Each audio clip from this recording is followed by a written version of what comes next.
You just have to kind of like. Oh, when you reach a certain age, you know, it's hard. Yeah, I mean, Yeah. it's like you're.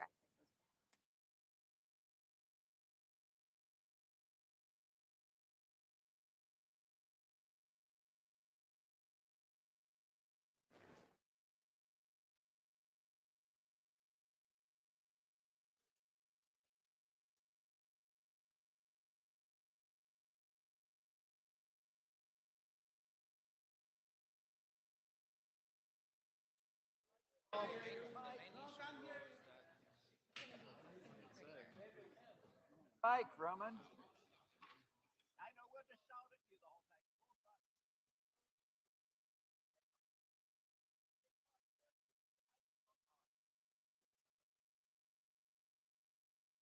Subscribe though.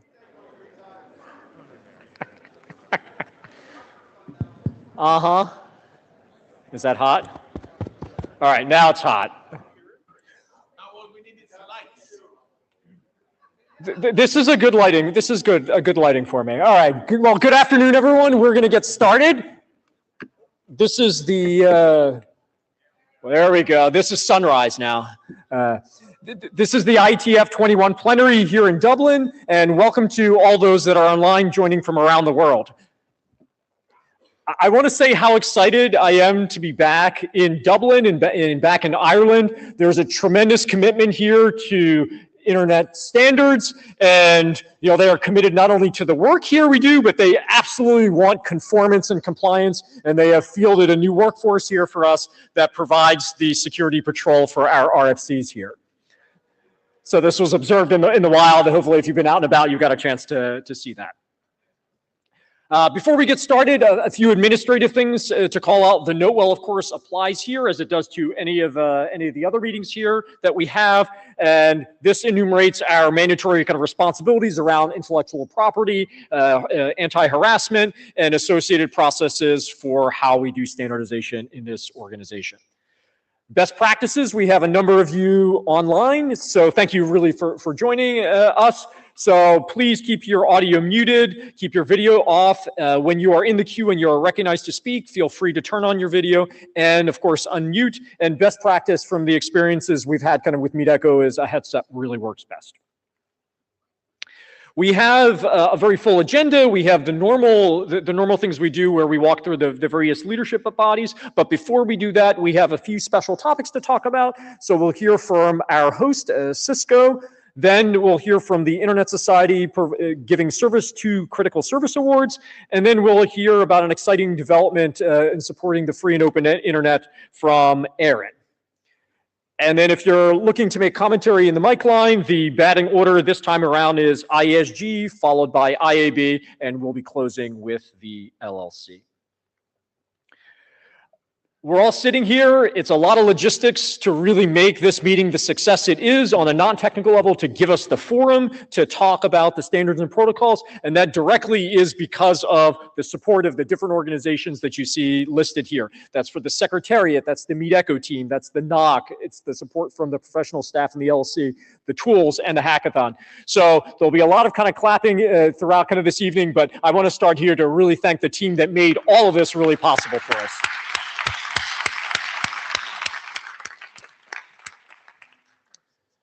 And with that, I'd like to turn the stage over to our host, Cisco. So Cullen, please come on up. A few words.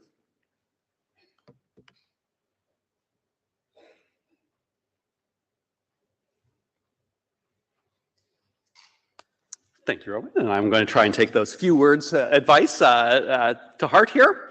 So I know that all kinds of people travel incredibly to get here. I know what a huge amount of work that everyone puts in. And on behalf of Cisco, we just wanted to say thank you to everyone to the stuff we do here. It makes a huge impact to the world. Our stuff is used all over the place. The stuff that is developed out of this community has changed so many things over the past 20 years. And thank you all for this. So with that, have a great evening.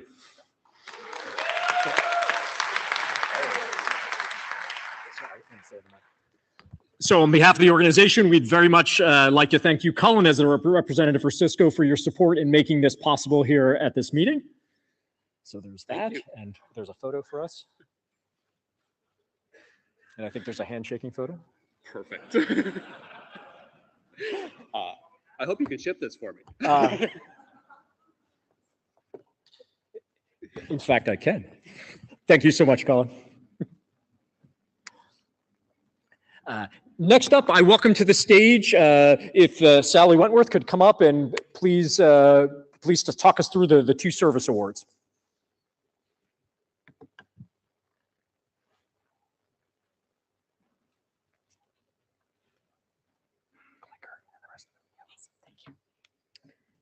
Good afternoon, everyone. I am Sally Wentworth, and I'm delighted to be here today to honor some truly remarkable individuals. For those of you who don't know me, I am the new Internet Society's CEO and president, and it is a true pleasure to be with you here today and to be part of this community. It is my honor today to present two awards. First, the Itojun Service Award and the Jonathan B. Postel Service Award. Let's see. First, I'll begin with the 2024 Itojun Service Award. The Itojun Service Award is named after Dr. Jun Ichiro Itojun Hagino. The award recognizes and commemorates extraordinary dedication of Itojun to IPv6 development. Itojun worked as a senior researcher at the Internet Initiative Japan, IIJ, and was a member of the board of the Widely Integrated Distributed Environment, or WIDE project. He served on the CAME project as the IPv6 Samurai and was a member of the Internet Architecture Board.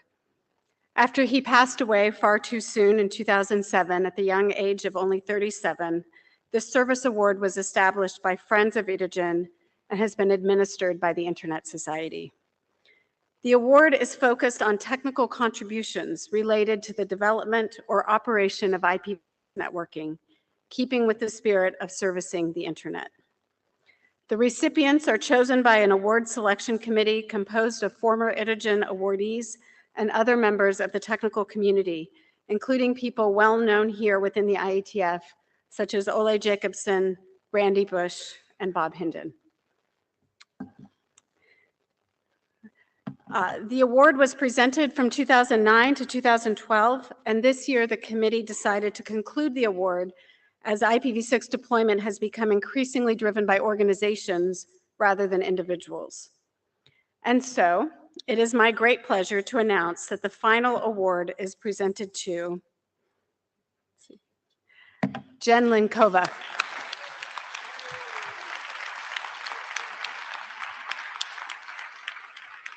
Many of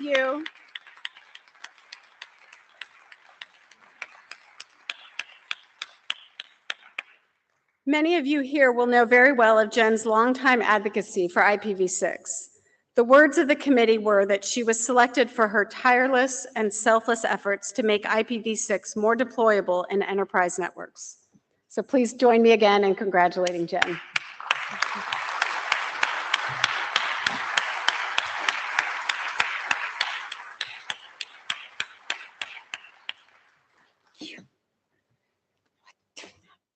Yeah, well, what can I say? Thank you. Thank you, everyone who made it happen, for believing in me and my humble work. I just try to get some fun, and look what happened. I'm still getting fun, yeah. So, yeah, thank you again. I never met Itojun, but it's a great honor to be somehow associated with his work. And I think it was the first thing I learned about IPv6 is CAME project. So it's, as I say, it's a real honor. And to be honest, I'm really glad to hear you concluded it, because it's now not a personal driven, but organizational and community driven effort, because it's not about me, it's not about what I've done, it's what about everyone, you here, my colleagues, my coworkers, everyone else done, right? So it's not me. And I wish Itojun were here, and despite some people still not believing that we are going to get this done, I hope that we are going to continue to work on what he started and finally complete this eventually. I know it's a job security, but I would really see IPv6 becoming first-class citizen, and people start saying, who care about that IPv4, nobody using it. So let's continue working on it. Thank you very much, everyone, again.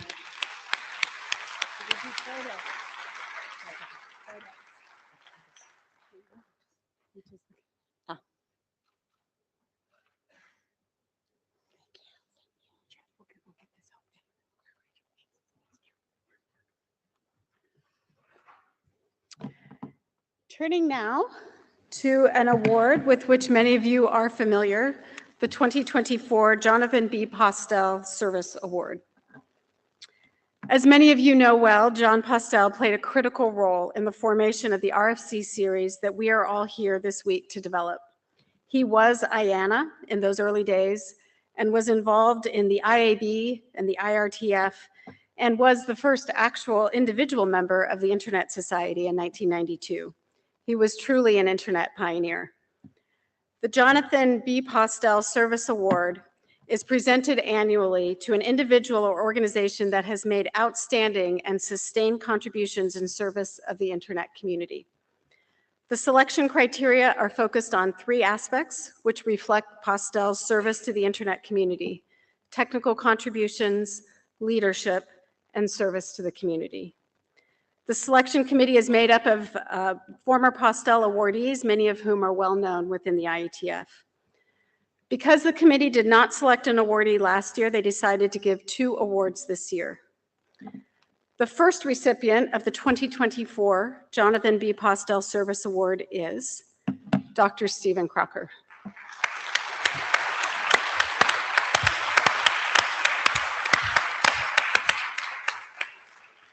Dr. Crocker has been involved in the Internet from its very earliest days. Steve worked directly with John Postel and was the author of the very first RFC, RFC 1, along with many other documents of that time. As we all know here, these documents, the RFCs, are essential to the evolution of the Internet. He was nominated for his many contributions to the Internet and its predecessor, the ARPANET. Dr. Crocker was also inducted into the Internet Hall of Fame as part of the inaugural class in 2012 and continues to be actively involved in making the Internet better, particularly in the area of DNS and security. Please join me again in congratulating Dr. Steve Crocker.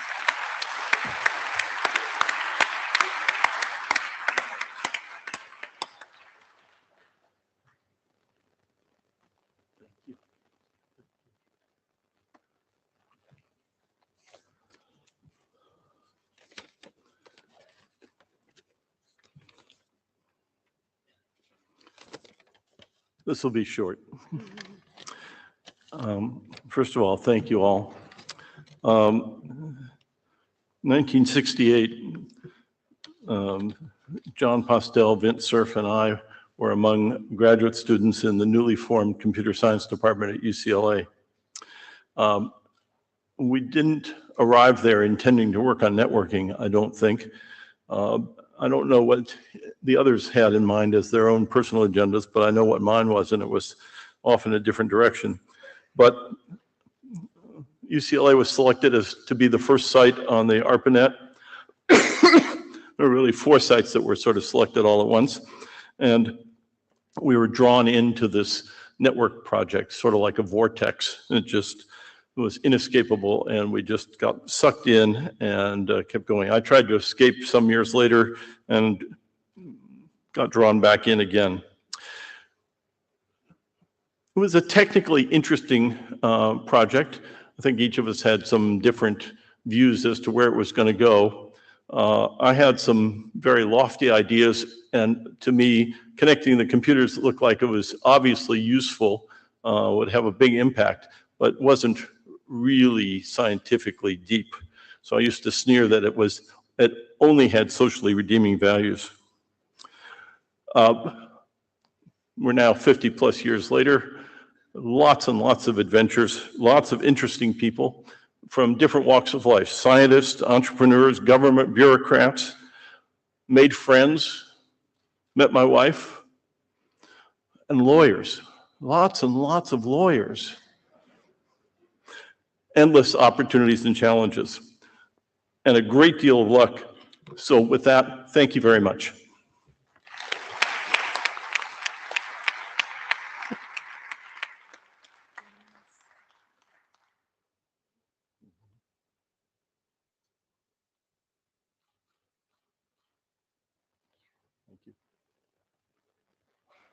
Thank you. Thanks very much.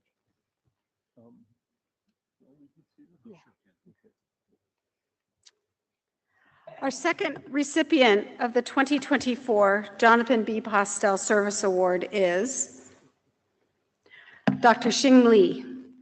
Dr. Li was nominated for his contributions to internet development in China, Asia Pacific, and globally. Professor Li is the Deputy Director of the China Education and Research Network Center and is one of the pioneers of the internet deployment in China. He was inducted into the Internet Hall of Fame in 2021. He served on the IAB, authored 11 RFCs, and is actively contributing right now to a number of IETF drafts on IPv6 and routing. Unfortunately, Dr. Li was unable to travel to the IETF this year, but he provided some remarks via video. We can play those.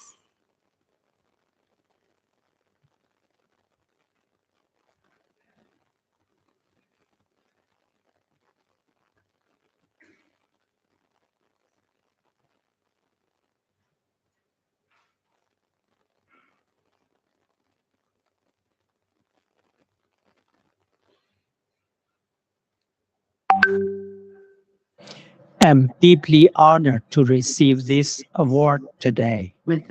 Firstly, I would like to express my gratitude to the nomination and the selection committee.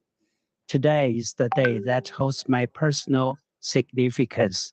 The year 2024 marks the 30th anniversary of China joining the global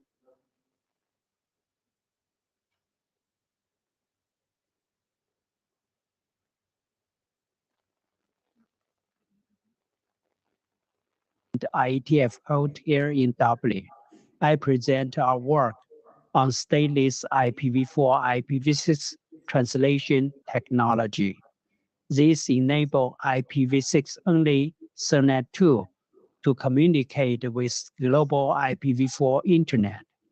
The standardization of this technology is now embedded in most modern operating systems, making it possible to make IPv6 only a reality.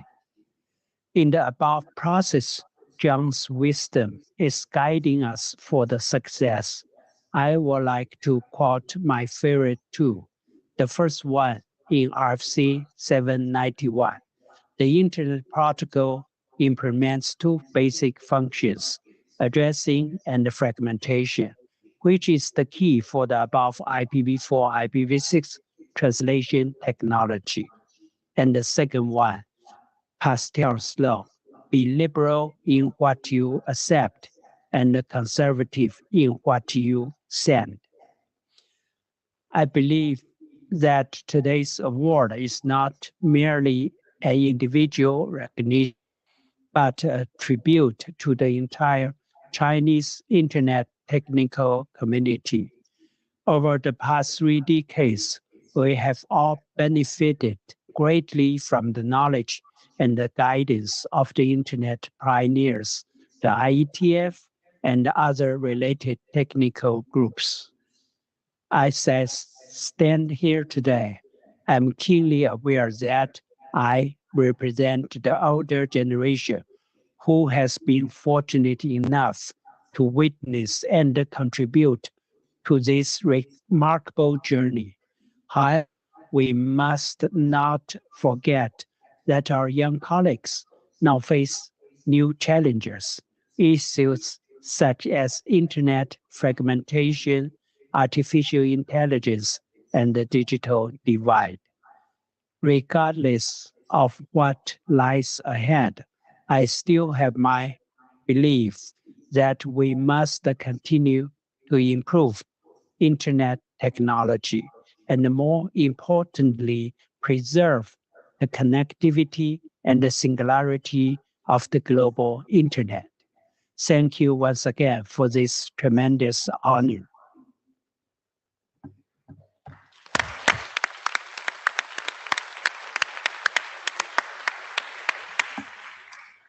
Once again, congratulations to both Dr. Crocker and Dr. Lee for the Postel Service Award and to Jen Linkova for the Itojun Service Award.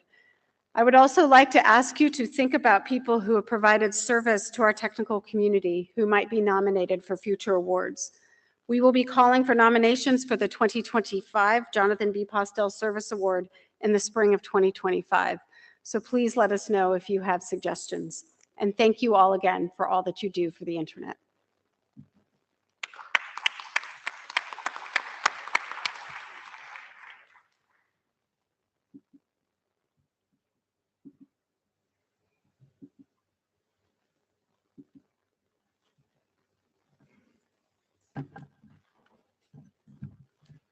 Thank you for that reset. So I welcome up to stage Mark Costers. He's the CTO of the American Registry for Internet Numbers, Aaron, for some exciting news about support to the IETF.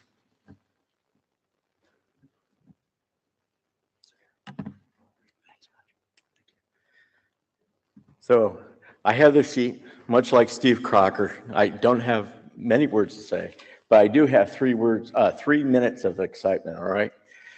So let's go ahead and get started. So what I'd like to talk to you today is about an endowment. But before I do that, I'd like to tell you a little bit about myself. So I've actually been a part of that IETF community ever since IETF 25 that happened in Washington, D.C. in November 1992. I've had the opportunity to work for 3 wonderful companies that all thought that IETF was important, and that was Network Solutions, VeriSign, and now Aaron. So they all thought that the IETF was important for the institution of this. It's an important institution to support and participate in standards development and evolution.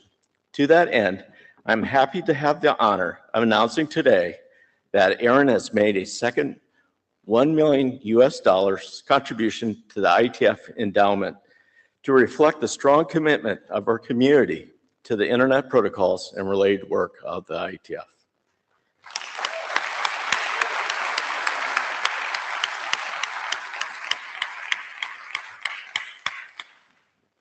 In 2016, the Aaron Board of Trustees approved contributing up to $2 million to the Internet Society's IETF endowment, created to provide the IETF with direct financial support aimed at ensuring long-term sustainable funding for the development, evolution, and use of internet protocols. An initial contribution of $1 million was made in July 2016 in coordination with the contributions from the other regional internet registries in the Internet Society.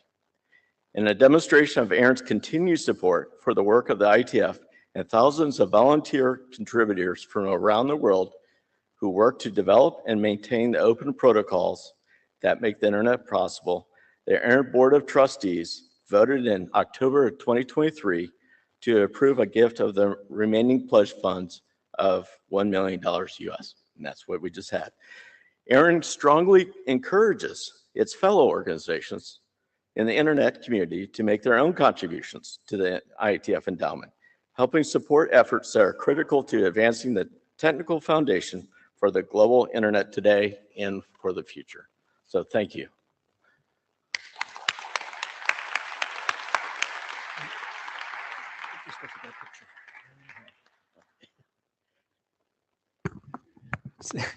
So on behalf of the IETF community, we thank you so much for your support and contribution for a free and open internet, and good things are ahead. Absolutely. Thanks so much.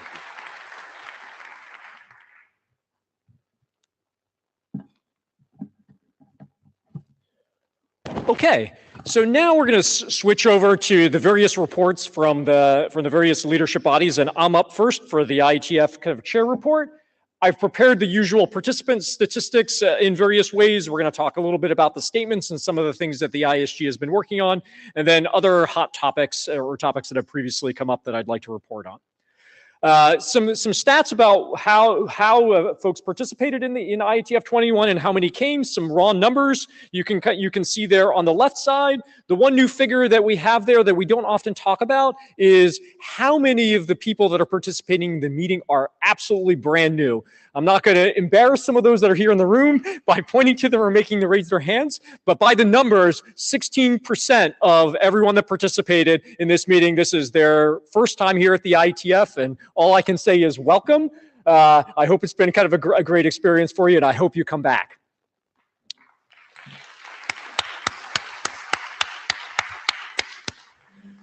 The other sets of things I wanted to briefly talk about here, because this comes up a lot at the mic line, and I've heard it come up a lot in some of the mailing lists in preparation for this meeting, was around fee waivers. Now, we have a significant number of remote participants, and it's phenomenal. They're able to participate like the on-site participants through the Meet Echo tool. But there often is this question that comes up with the fact that remote participation has a fee associated with it. And that is exactly correct. There is, in fact, a fee to participate. But here in the IETF, and with commitment from the IETF Administrative LLC, we do not want that fee to be a barrier to participation in the standards process. So I want to reiterate again that there is an unlimited fee waiver program that's running, which means practically, if you want to participate remotely and you cannot afford the fee, with no questions asked, you can get a fee waiver and you will be granted that fee waiver. And to just kind of give you a sense of that, on every given kind of meeting, hundreds of people participate in this process. So roughly half of all those that participated remotely in this meeting used a fee waiver. So again, I want to reiterate, spread the word to your colleagues. If they want to participate online and are unable to pay the fee, there is a fee waiver, and they can absolutely join us in the technical community here, having the conversations on the technical standards and advancing the internet.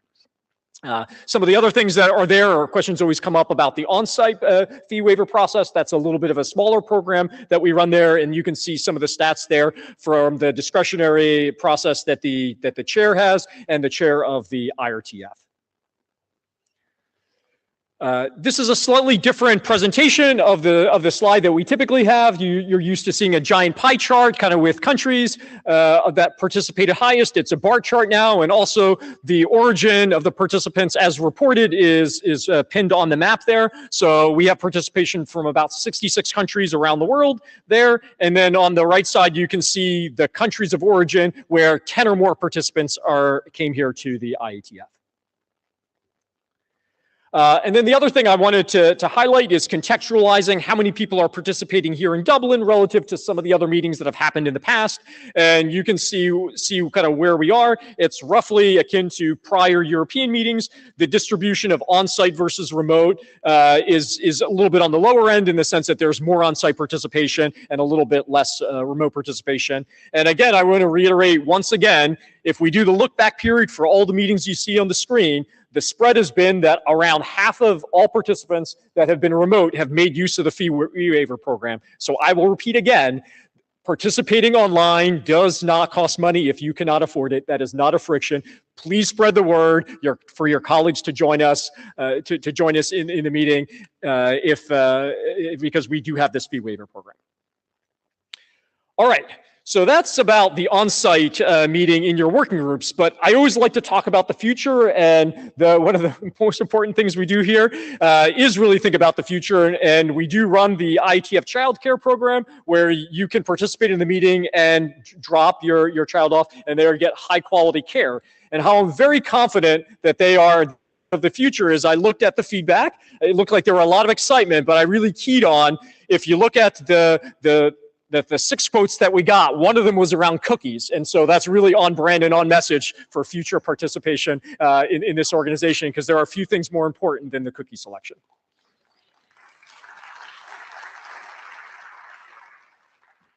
The ISG made a number of announcements and statements here. I'm sure you saw them on the IETF kind of announce list, but perhaps you did not notice that this morning we did release an additional statement on addressing comments and crediting and contribution. This was largely a reiteration of the critical elements that are mandatory to follow in the standards process, which is that comments that are provided need to be adjudicated and evaluated relative to the working group consensus process that we have, and then the criticality of providing attribution and crediting those contributions in our standards process. So if you have not yet kind of seen them because you've been busy with the working group meetings, please do take a look at that. The ISG believes that's critically important to the success of the standards process. These are kind of some pointers to some stats. I will note that the appeal count there says 0. I was told right before I walked into this meeting that an appeal has been filed, so it is now an appeal of 1 that has happened since IETF 120. And then here are some other pointers that get you to all the material that I'm about to talk about. There's been questions in the community around, what is the ISG kind of working on? What's the throughput of documents? So I want to bring up this chart that I introduced at the last plenary. So it's a little bit of a representation of what I would call the middle of the document pipeline process. So when you're working in the working groups, that's phase 1. Then it gets sent to the ISG, and the ISG does things with it. And then once community comments have been adjudicated, ISG comments have been adjudicated, that gets sent to the RFC editor. So this chart is really reflecting the in and the out of what goes into the ISG, and gives you a sense of what is the workload during formal telechats that your ISG is kind of working on. And the one thing I just kind of wanted to point out, last time I presented this chart, so this is the second from the left, the IETF 19 and IETF 20, a comment was made that, look, the blue bar is much higher than the orange bar, and the blue is the input to the ISG, and the orange is kind of the output. And I try to kind of explain that, listen, documents sometimes take a while to kind of process. Sometimes that's ISG, sometimes it's kind of not. So I just want to point out the opposite has happened coming into this meeting. Since the last time we met together, the orange bar is higher than the blue bar, and so the throughput out of the ISG is higher than what happened, than what got sent in. And again, that's not that necessarily the ISG did more things. It's just that perhaps the community conversation took a little kind of longer there, and things unwedged before the meeting. I mean, what we're largely looking for is not large variability between those two bars. The other feedback I've heard over the kind of the past months that I started talking about last meeting and doing again was there was concern around documents sitting a long time in the publication request queue with the various area directors. So here is the re-rendering of the stats as of a couple of days ago when that chart was made, which is that all the documents sitting in the publication request queue of your area directors was sent after the last meeting, and the vast majority of them actually were sent in the last month, sometimes on the order of a couple of days. So in a sense, one of the stats I reported last time was what is the balance of kind of documents and pub rec from the last meeting. This time, everything is new since the last meeting. And I really want to say thank you to the ADs about how hard they worked on that, because the magic that made that possible is the load balancing, which was area directors helped each other in area and out of area directors. So there was area 1 and area 2, and area directors not in that area stepped in to help process documents that were taking a little longer on the pipeline. And this really reiterates all the great working relationships and how the ISG is working on a team for the common goal of getting the standards through the process. The last part of the pipeline that I wanted to talk about is things in the working group, things in the ISG, and then the last one is it goes in the RFC editor. And this is an area where the ISG gets all sorts of questions because the ISG is done, so now do I get an RFC? No. There's a little bit more to do because it needs to be run through the RFC editor to frankly make it sometimes very much more readable and a whole lot of other processes. But the big question is, well, how long does it take to get to? So I wanted to flash up some stats that you can already get and have been able to get for kind of quite some time, but maybe you were not aware that you have access to this. So if you go to the URL that's listed there in source, these stats are generated, someone will correct me if I have it wrong, twice a week. To give you a real-time indication as in measured twice a week of how long things are taking to process in the pipeline. And I want to make kind of two commentaries. So first, to set expectations, look at the blue bar. And what that means is that right now, the median wait time for documents in there is about 7 weeks. So if the ISG has done your document,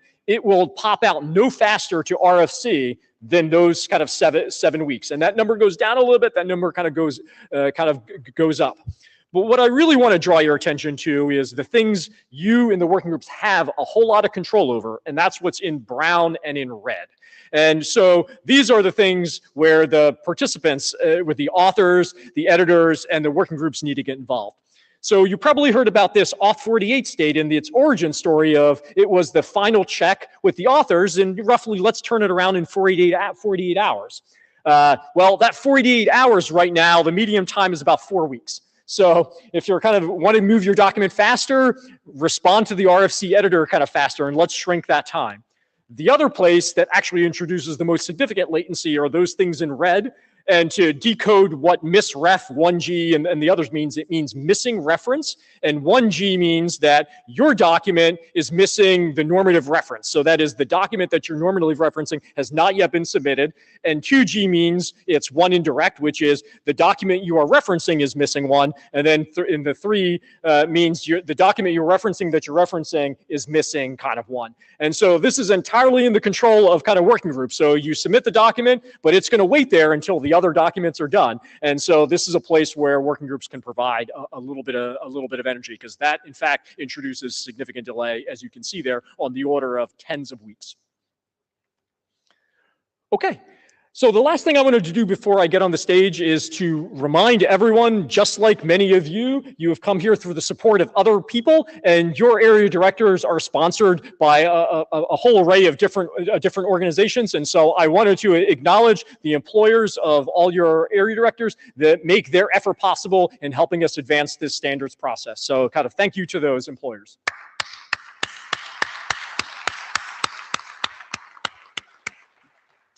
All right, I invite to the mic up Tommy Pauly, chair of the IAB. Thank you. Yeah. Thank you, Roman. All right, I'm Tommy Pauly, and I'm the current IAB chair. I'm going to give you a very quick update on what the IAB has been doing. I'll try to be as fast as Cullen was earlier, but it probably won't get quite that well. So you can find the full report that we've written up for the IAB, what we've been doing for the past couple months at our website, as well as in the proceedings for this meeting. Some of the highlights here and some of the actions that you can take. First, we have a workshop that is coming up in December. This is the Next Era of Network Management Operations Workshop, or NEMOPS.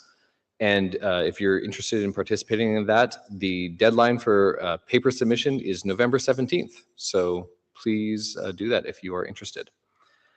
We also held a workshop recently in September that was very successful on AI control, and this is looking at how we have mechanisms to allow or prevent AI scraping various information from sites and other related issues.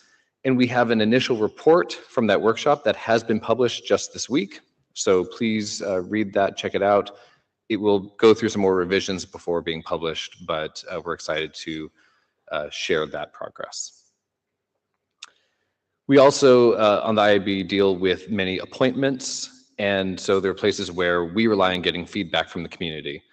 So we have just sent out the call for feedback for the ICANN NomCom nominees. That is now open. Please do provide us feedback. And also we have a feedback period that is closing just today for the IRTF chair candidates. Colin, who's going to be speaking after me, has been the IRTF chair for a while and is going to be stepping down. We expect to be selecting the new IRTF chair very shortly, and that announcement should be coming in the next couple of weeks. If you have any feedback around those appointments, you can email the IAB chair and execd@iab.org. And if you have general comments or thoughts that you'd like to share with the IAB, you can just email the whole IAB at iab.org. And that's all from me. And next, I will hand over to Colin.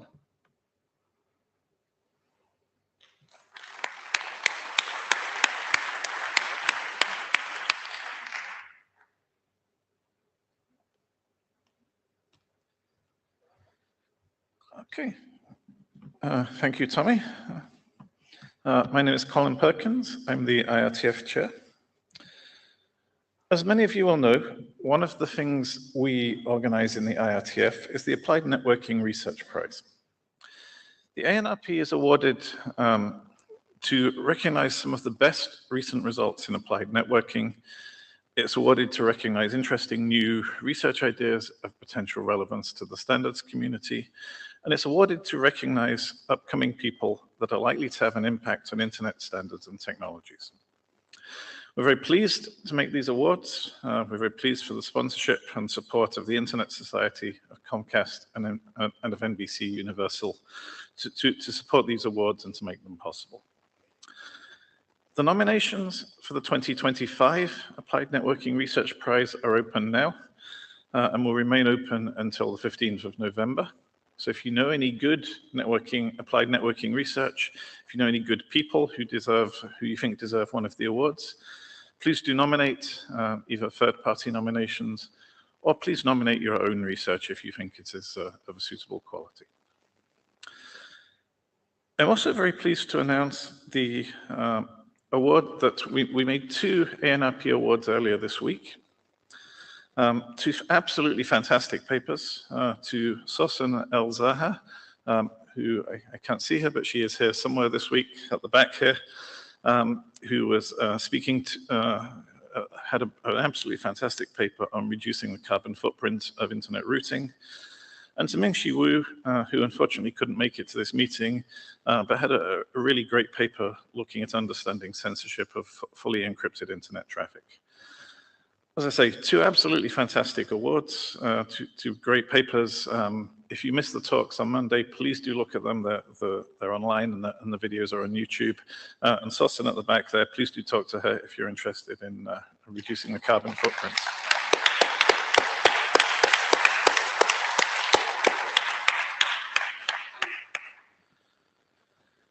In addition to the prize, we also organized the Applied Networking Research Workshop. I'm pleased to announce that the ANRW 2025 will, as usual, co-locate with the July IETF meeting in Madrid in July 2025. The organizers this time will be Anna Brandstrom, who is a long-term IETF participant in the transport area, who I'm sure many of you know, and Ryan Beckett from Microsoft Research.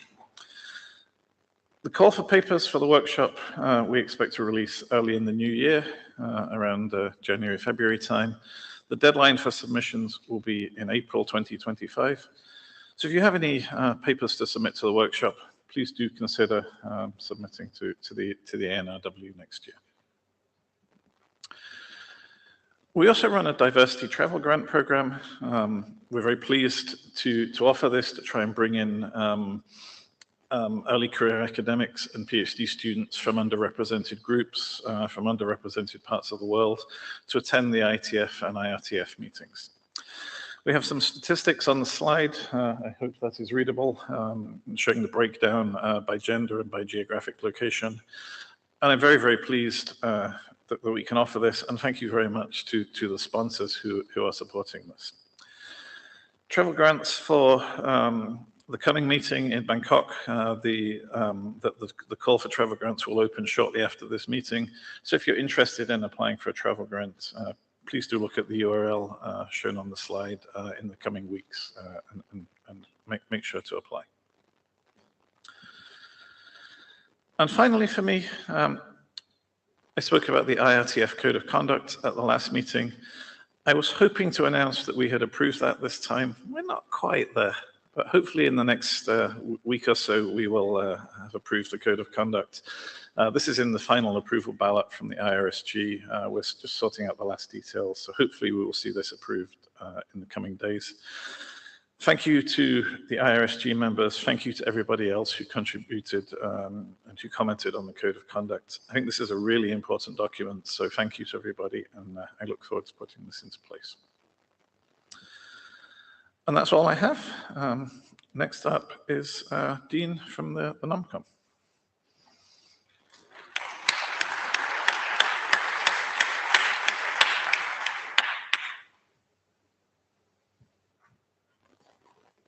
How would you have to do something? I'm supposed to tell jokes or sing or something, right? Yeah.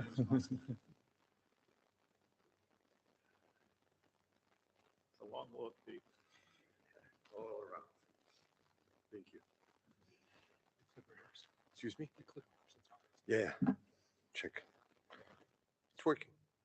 Good. Hi, good evening. And I'm Dejan Bogdanovic, the official cat herder for 2024. And as you know, this is the NOMCOM composition for the 2024-2025. There are a few of us here who still have the energy after 12-hour interviewing multiple candidates and multiple nominees, as well as having initial deliberations among us on rating it. So we usually have the 10 voting member and the 7 liaisons. The liaisons are helpful, trying to, by explaining certain things for the bodies that we are looking for to fill in the positions. And we have to fill in quite a few positions, but for us to be able to do that, we also need a little bit more support from the community. I said we have some really nice statistics on our private pages, and I wanted to share this with you. So we receive a lot of nominations, and there is quite a few of very well qualified nominees that are, being recognized by the community that they could be doing a good leadership work for the community. But it's a process that requires dedication, and at the end we come out to a pretty small pool of the nominees that accept the nomination as well. Will go through the whole process. The one thing is, which I would encourage you, if you're getting nominated but you don't feel that you don't have time this year, accept the nomination and provide that feedback. Because sometimes if you just provide a negative answer, then people might not be nominating you next year. And I received some feedback, I couldn't do it this year, but I can do it next year, please keep me in mind. And I'm like, it's not for me to keep you in mind, it's for you to inform the community that you're working with, that you will be willing to do it next year. And even when we, as NOMCOM, say, based on all the criteria that we were looking for, you're not a good nominee to become a candidate this year, please come back next year, because it's a learning process. The same way how NOMCOM is trying to improve to make that whole process friendlier and easier for the nominees to become leaders.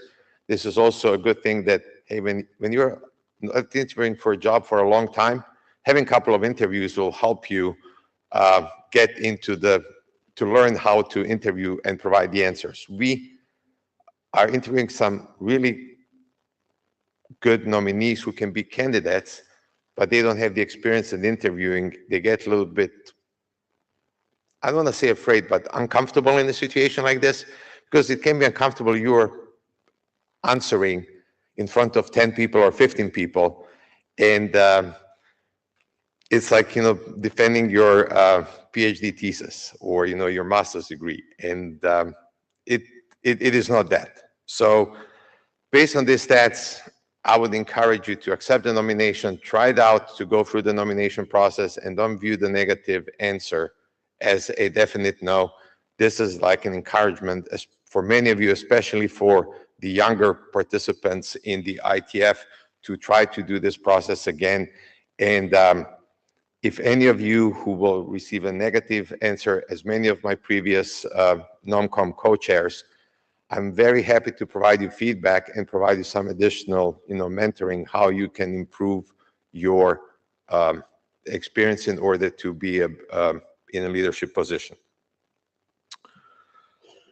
We are looking to fill, now I forgot the exact, 17 positions. We got one extra because Alyssa Cooper is stepping down from the IAB, and that was an additional position that has to be filled in. But other than that, it's a pretty standard NOMCOM year, with the exception of one extra IAB term. I like this 1 year extra IAB term. We are asking all the nominees if they would prefer 1 year or 2 years terms. but sometimes this one-year term can be viewed as it's an opportunity for me to show myself my contribution, especially if I'm a more inexperienced participant, where I can step into that role and be happy to accept it, because you can show your energy and your good intentions that people will value, and especially in the next year interview, you will have an advantage, could be very positive compared to the other nominees. And lastly, NOMCOM here is to make decision based on your feedback. We really need your feedback on the nominees to make the best decision for the IETF leadership. We are not the ones who are making the decisions. We are the ones who are evaluating the nominees' feedback with the community feedback and weigh in who is the best based on the both input. You can say equally both the community and the NOMCOM, and I encourage you to provide that feedback. Feedback is open until Friday. We still have interview on Friday morning, and we will start a deliberation Friday midday, after like mid-morning to midday. After that, I will close the feedback, but would appreciate, because we have a slate of great candidates and we have a hard job to make decisions. And the more feedback we get for you, it will be easier for us to provide that and make the right decision. Thank you. And Glenn is right now.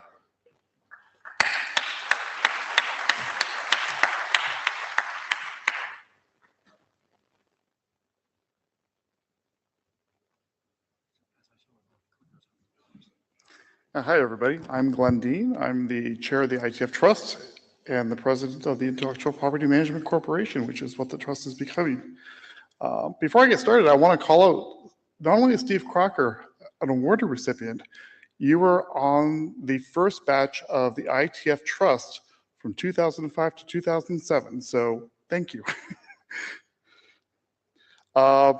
So, IETF Trust. I've talked in the past about what we do. We manage the intellectual property, copyrights, trademarks, and things like that, but not patents for the IETF. And we enable the IETF to do its work without being told, no, you can't do stuff because you don't own the copyright. We hold the copyrights to RFCs, internet drafts, and things like that. We even hold the copyrights to the photographs being taken right now of me being up here. There are 5 trustees. 3 of them are appointed by NOMCOM, 1 by the ISG, and 1 from ISOC. These are the 5 trustees. So we'd like to give a report out every time on what we've been up to. Since we last met at IETF 120, we've had 2 licensing requests come in. Out of those 2 licensing requests, we have given 1, which is a new trademark licensing request. That's actually part of the restructuring efforts. The existing IETF Trust got a license request back from the IPMC to manage the IANA marks so that everything can keep going while we're doing the transition work. And one licensing request was not granted. We issued no direct RFC licenses, and we also did not get sued, which is always awesome. Nor did we sue anybody. So we are doing a restructuring, as I've talked to this group before about. We are converting from a Virginia trust to a different legal structure, Delaware, not-for-profit corporation. We had really tried really hard to keep the name the same. We wanted to keep the name IETF Trust in the conversation, because we all know the trust. It's been around since 2005.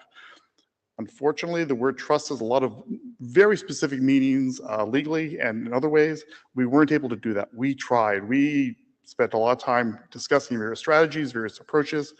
In the end, somebody said, it's time, pull off the Band-Aid. And so we did.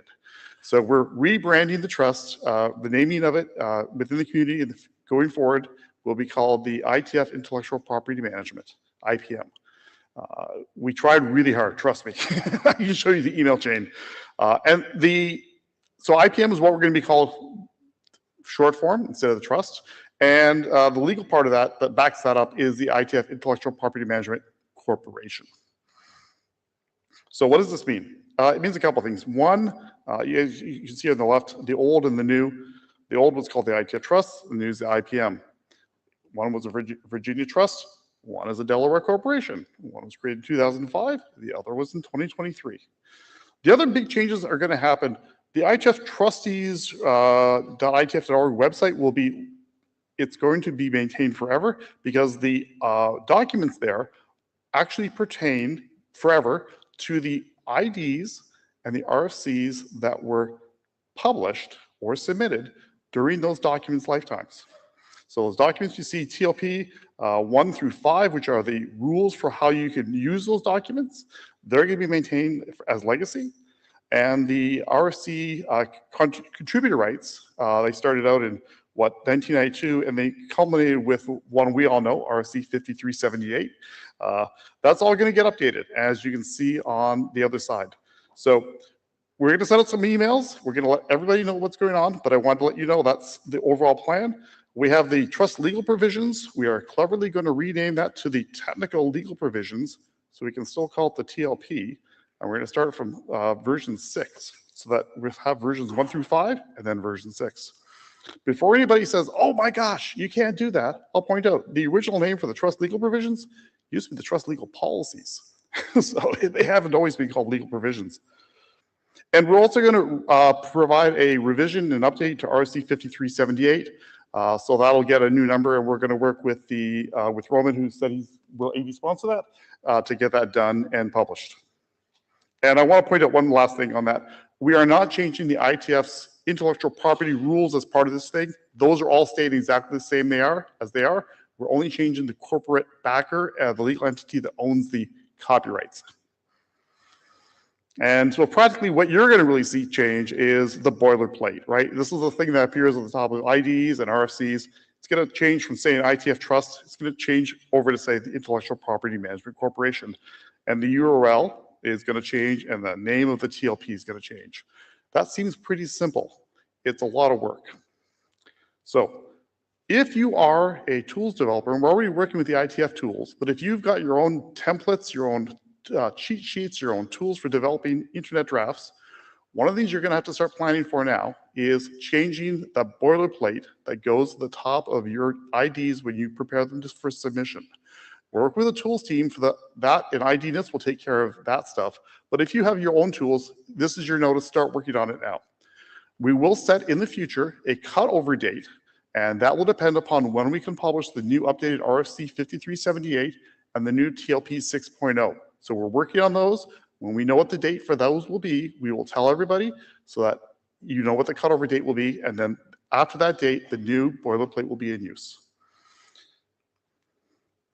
After that, so that puts everything in place. It's been a long journey. We are getting really close to shutting the old trust down and just being only the IPMC. To get there, we got the things on the one side here, which are IETF related, and it's the update in the boilerplate and all the tools that support it. The other part of this is the IANA. When the IANA transition took place a few years ago, some things from the IANA were given over to the trustees to manage, 3 trademarks and a few domain names. We're working with those parties to get approval for those transfers to the new entity and get the agreements in place and signed off so that we can give it to the new corporation. So once those 2 big things are done, we're going to do the very final step, which is do any federal tax filings, and then we're going to shut down the Virginia Trust. And at that point, we're going to have champagne and say the restructuring is complete and the trust is going back to being very boring.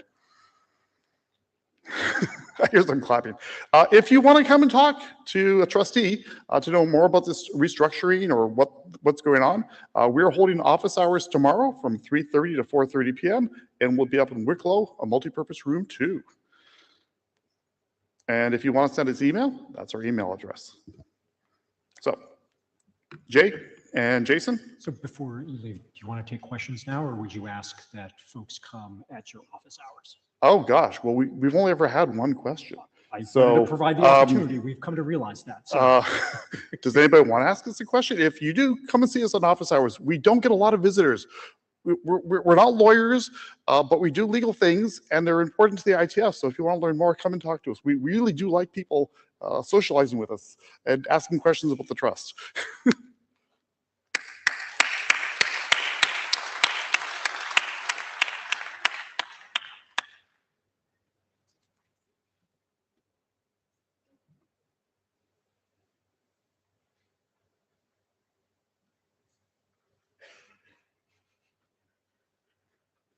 It's only when you come up here you realise there are huge wings over to the left with screens and people sitting in them and things.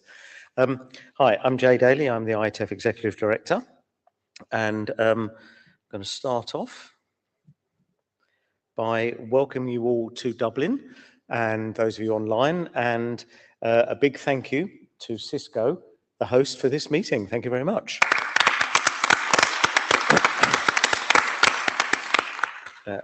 Particularly big thank you for such a short speech. That's excellent. So as you know, the IETF is only able to work because of the sponsors it helps significantly through the sponsorship we receive from a number of industry organisations, a number of companies. We have a set of sponsorships that are particularly around certain values. We have diversity and inclusion, and we have 2 gold sponsors there, Akamai and Huawei. And we have a running code sponsored value, which is about what supports the hackathon. And we have Ericsson as a gold sponsor there and Meta as a silver sponsor. So thank you very much to those of you, for those companies that support those specific areas.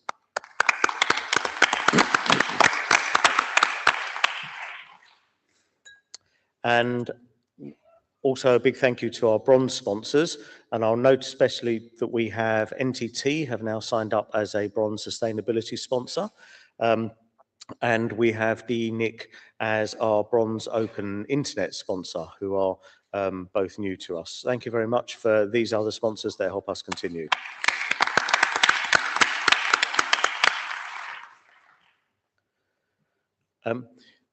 In order to operate, we obviously use a lot of equipment and services, and we receive some very generous donations from a number of organisations.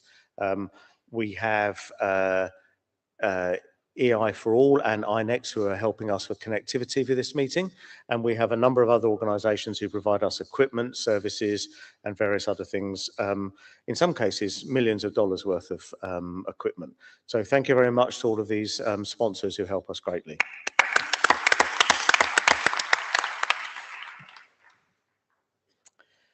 So as a reminder, we have now an online store where you can order t-shirts. We are also interested in other things that we could potentially sell through this. Please let us know if you think there's something anyone would actually buy. That would be very helpful to us. It does have worldwide delivery. We've had questions about that. As far as we know, we can get those everywhere. So please take a look at that. Now, I'm slightly concerned I've missed a slide about the global hosts.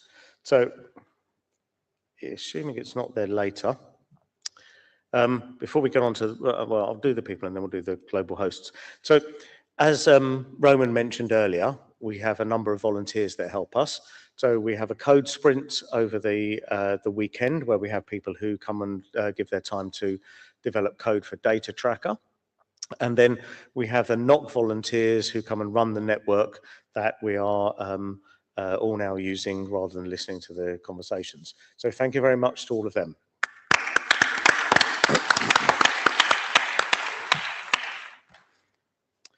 And then we have a team, as you know, a hardworking team. In the background, we have the Secretariat, who have been running the registration desk, sorting out all the various issues that people have and other things. We have the Meet Echo team, who are running the remote participation, which Roman will tell you is significantly better than that you might expect in many other forums you go to. And then we have the NOC team, the professional NOC team that support the volunteers as well. So thank you very much to all of those people.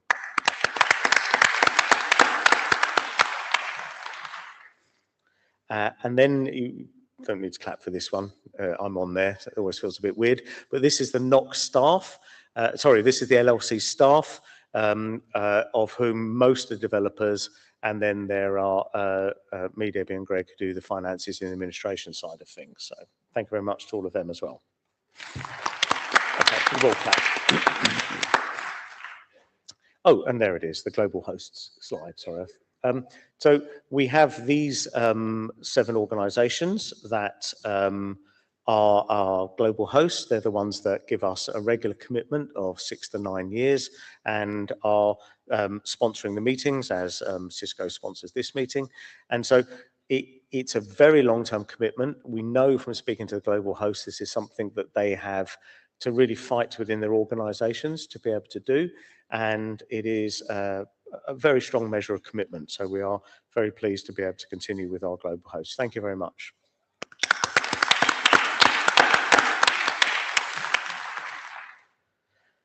So we have IETF 122 coming up in Bangkok in March. We do not yet have a host for that. So if you're interested, please let us know. And we have sponsorship opportunities are still available for that one, plenty of those. So here's our future meeting locations and venues. We have Bangkok coming up, Madrid in July of next year. We do largely have a host ready to sign for that one. We then have Montreal in November of next year, and we have Comcast NBC Universal will be the host for that. IETF 125 in Asia, which we're currently negotiating with a venue in China about. IETF 126 in Vienna, which is back in the same place that we went to Vienna a couple of years ago. IETF 127 in San Francisco at the Hilton in Union Square. The whole area around there has really been cleaned up recently and quite changed, so we think that would be quite a different meeting. And then IETF 128 in Asia, we haven't yet booked that one, still looking at things. We are going to put out some community feedback consultation shortly about some possible venues in India and possibly some other places in Asia coming up soon. And I know that plenty of people have been asking us to go to India for some time, so I expect people are looking forward to that. So that's it for my bit. Thank you.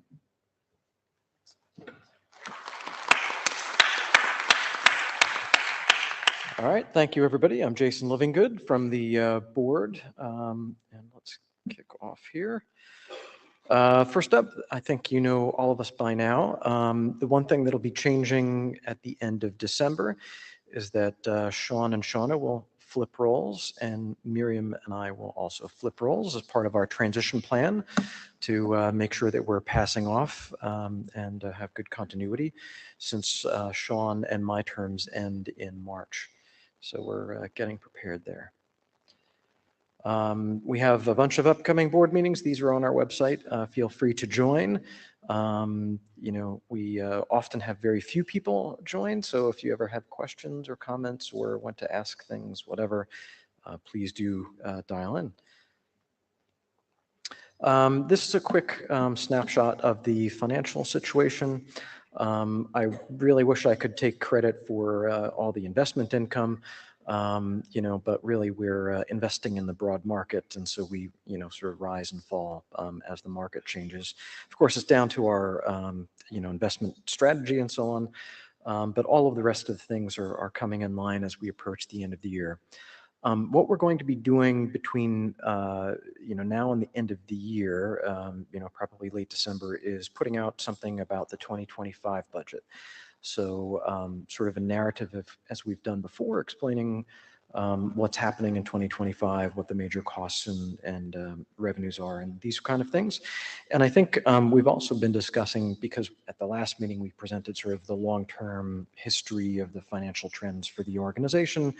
We've thought about doing something like that that sort of, you know, ties that back to what those long-term trends are. But obviously, one of the key things that is a part of that we've been working on is fundraising. And so I want to pause once again to say a heartfelt thank you to Aaron.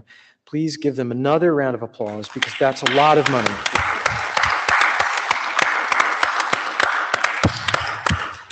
It's a really big deal, and these kind of things take a long time to develop. And we all wish that we've got some other deals in the pipeline, so to speak. We all wish that those things would come to fruition maybe faster, but you know, other organizations and individuals have worked hard to generate their money, and they want to make sure that, you know, we're going to be responsible with that money and use it in a way that, you know, meets our mission and aligns with what their interests are. So we hope to have more news there in the future, but obviously really appreciate the trust placed in us by organizations that decide to invest like that. So thank you. We are also wrapping up the second IASA 2 review.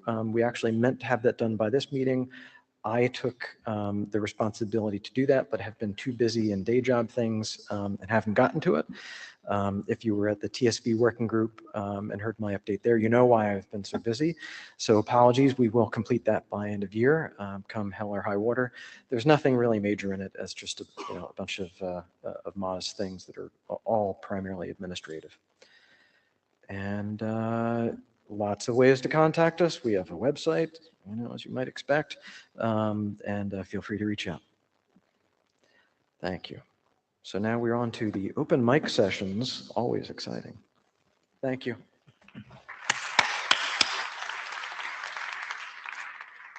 I invite the ISG to the stage.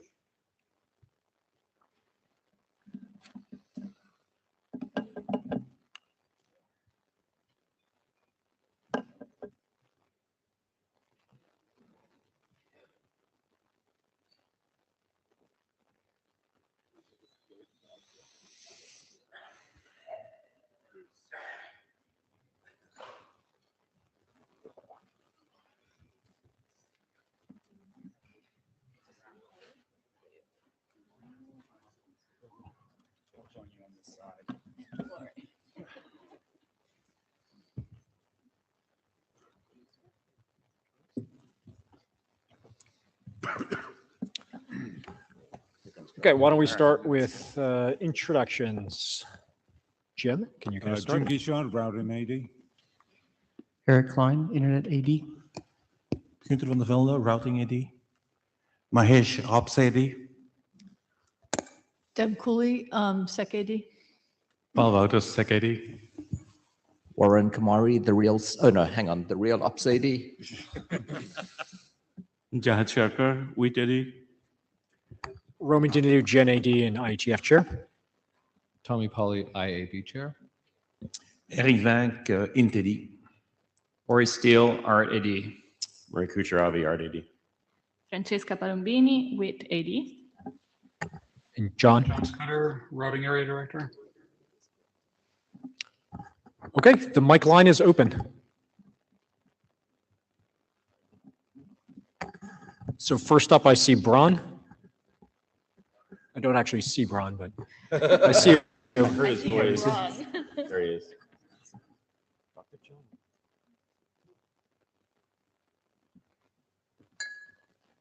We all turn around and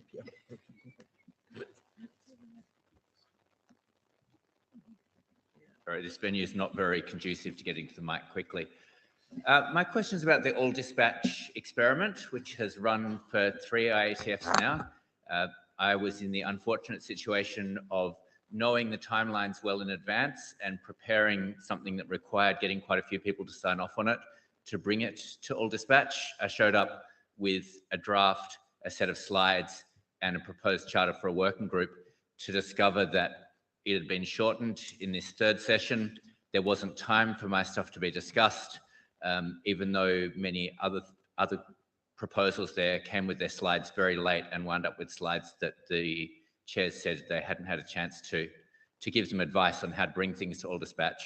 The experiment's been different all of the 3 times, which is very tricky for someone trying to use it. So I guess my question for the group is, what's the plan for the experiment? Do you know whether you would call it to have succeeded now? And how will you test for success? Yeah, that's a great question. Kind of thank you. You're exactly right. We've run the experiment 3 times. There's been certainly kind of some modulation. You did mention the other one was around kind of how many conflicts we provided in those sessions. So that's another thing that we changed. So the working plan now after 3 sessions is that we got to make some decisions. Of course, on the way ahead, we do not plan to run the experiment one more time based on the early discussions. The ISG is going to kind of gather amongst itself. The other thing we're going to do is we're going to ask for formal community input. We previously said, please kind of send us input as you can via email. We're going to be including some questions in the post-meeting survey to get an elicitation from the community on the way ahead. Thank you. Jen, you're next. Yeah, Jen Linkova. I remember that I think last time or somewhere in Brisbane, there was a discussion about moving IETF primary SSID to more like advanced technology. I mean, IPv6 mostly. So I'm wondering if there are any updates on that, and if there are, do you need any help? So awesome, thank you. Yep, presented that in Brisbane. The general plan is to do an IPv6 mostly network. We're actually running on new equipment at this meeting. And if people could please join the IETF-NAT64 sometime to test it, that would be awesome. We'd like to get some load testing to make sure it all works. As far as we know, everything should work perfectly fine. The only exception is it seems some people's corporate machines have issues reaching Slack. They've got some like content filtering stuff installed, we think. And if you're using a Linux machine, you might not be able to ping IPv4 addresses because you don't have a v4 address. But that works fine with Macs and iOS and Android and stuff because you use CLAT. We also turned up a IETF-NAT network. So for people who want a normal corporate NATed network, you can now use that. But yeah, if people can please test it, hopefully at the next meeting, we might be able to make that default, or if we don't get enough tests, it'll possibly be the next meeting. But we'd like to have a default SSID that is IPv6 mostly. You look like you've got a follow-up. Yeah, I just assume that people who try that, and if they see issue, I guess it would be nice if they report it to. Yep. So everybody, please try it. Try it on your phones, try it on your laptops, try it on anything else you have, and let us know if you have any issues. Great, thank you. Pete, you're up next. So yay that you are considering all dispatch, making it permanent. Please make it as long as possible, and please have it in its own session. I think that worked incredibly well, especially this time, even though it was too short. What I got up for was I saw the post about the appeal. And I know that we have tended in this community to handle appeals sort of internally in the IASG or the IAB. I've been part of a couple of those, and I sort of regret it now, especially for technical ones. I have some weird memory, my brain is kind of old, that I actually remember an appeal being handled in plenary. That might be a little wild and woolly, but I do think as much as possible for the technical appeal, if you all can sort of in a very constrained way have the technical discussion publicly, that might be interesting to the community. And I think if you read 6.5 of 2026, it kind of encourages open and transparent. So if you can do that and can figure out a way to do that without complete mayhem, I'd encourage it. Thanks for that feedback. Some of us only know about the existence of the appeal and have not even had the opportunity to read the substance of it. There's going to be obviously ongoing discussion. Thank you. Tim, you're up next. Hi, Tim Chen. Just to echo the all dispatch, I enjoyed that session. I don't think the name conveys necessarily what it is to a newcomer, but it was very enjoyable. Thank you. My question is about the Full Friday experiment. A couple of weeks ago, there was a 2-page PDF posted to the announced list saying that it's been declared a success. And yet, if you look at the numbers that are on that 2-pager, there's negative feedback for having the 5 p.m. Friday finish. There's 40 working groups that asked not to meet on the Friday. There's all of us then having an extra night in a hotel, being an extra day away from our families.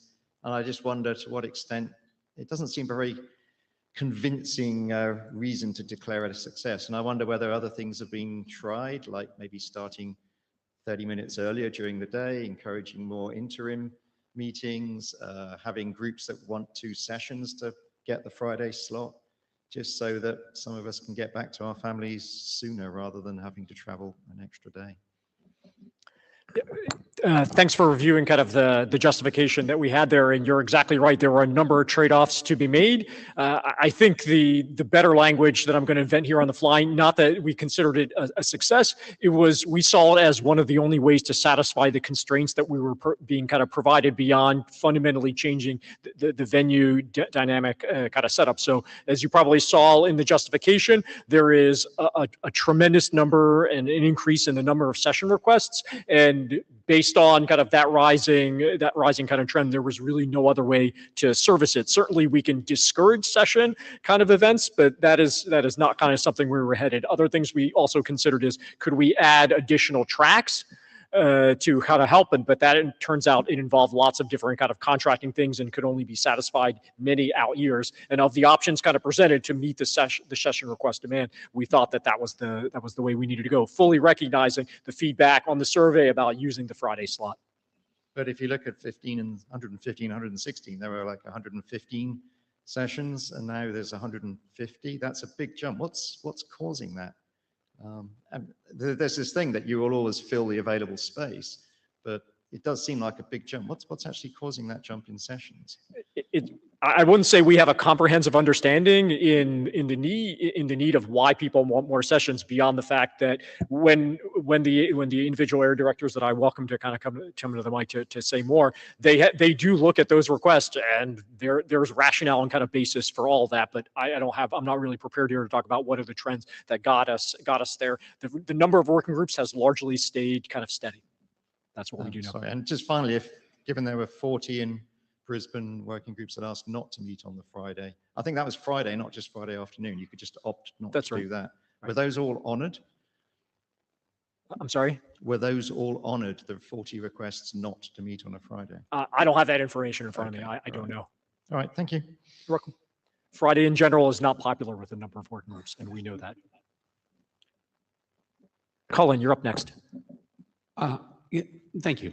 As an IAB member, we had a really hard time understanding the decision of the ISG's decision on IETF 125. And I was wondering if you could help us understand why the IAB liaison and the IAB chair were excluded from that conversation. Thank you. Yeah, thanks for that question. The ISG fully recognized that this was a kind of a contentious decision, and we were very clear around kind of processes or procedures. And we looked deep into kind of the ISG charter, and I kind of wrote down, figuring that there would be questions around this, around RFC 37 kind of 10, and really in the spirit of the things that discussed in kind of section 2 about ensuring that the ISG could have a frank kind of discussion, the ADs could to do that. We decided to convene in the smallest group possible to give comfort, so we could have that free and open discussion, and that's how we arrived at that approach.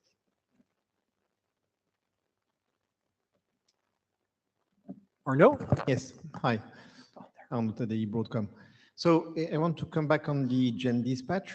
So I understand it's an experiment, but frankly speaking, I could see good progress since the first one. As you know, I'm now SG17 chair in ITUT, and we had the problem in 2018. So we went through exactly this path 6 years ago. We've been through a long journey here. We improved, then we degraded because we tried to do too many things, and we re-improved.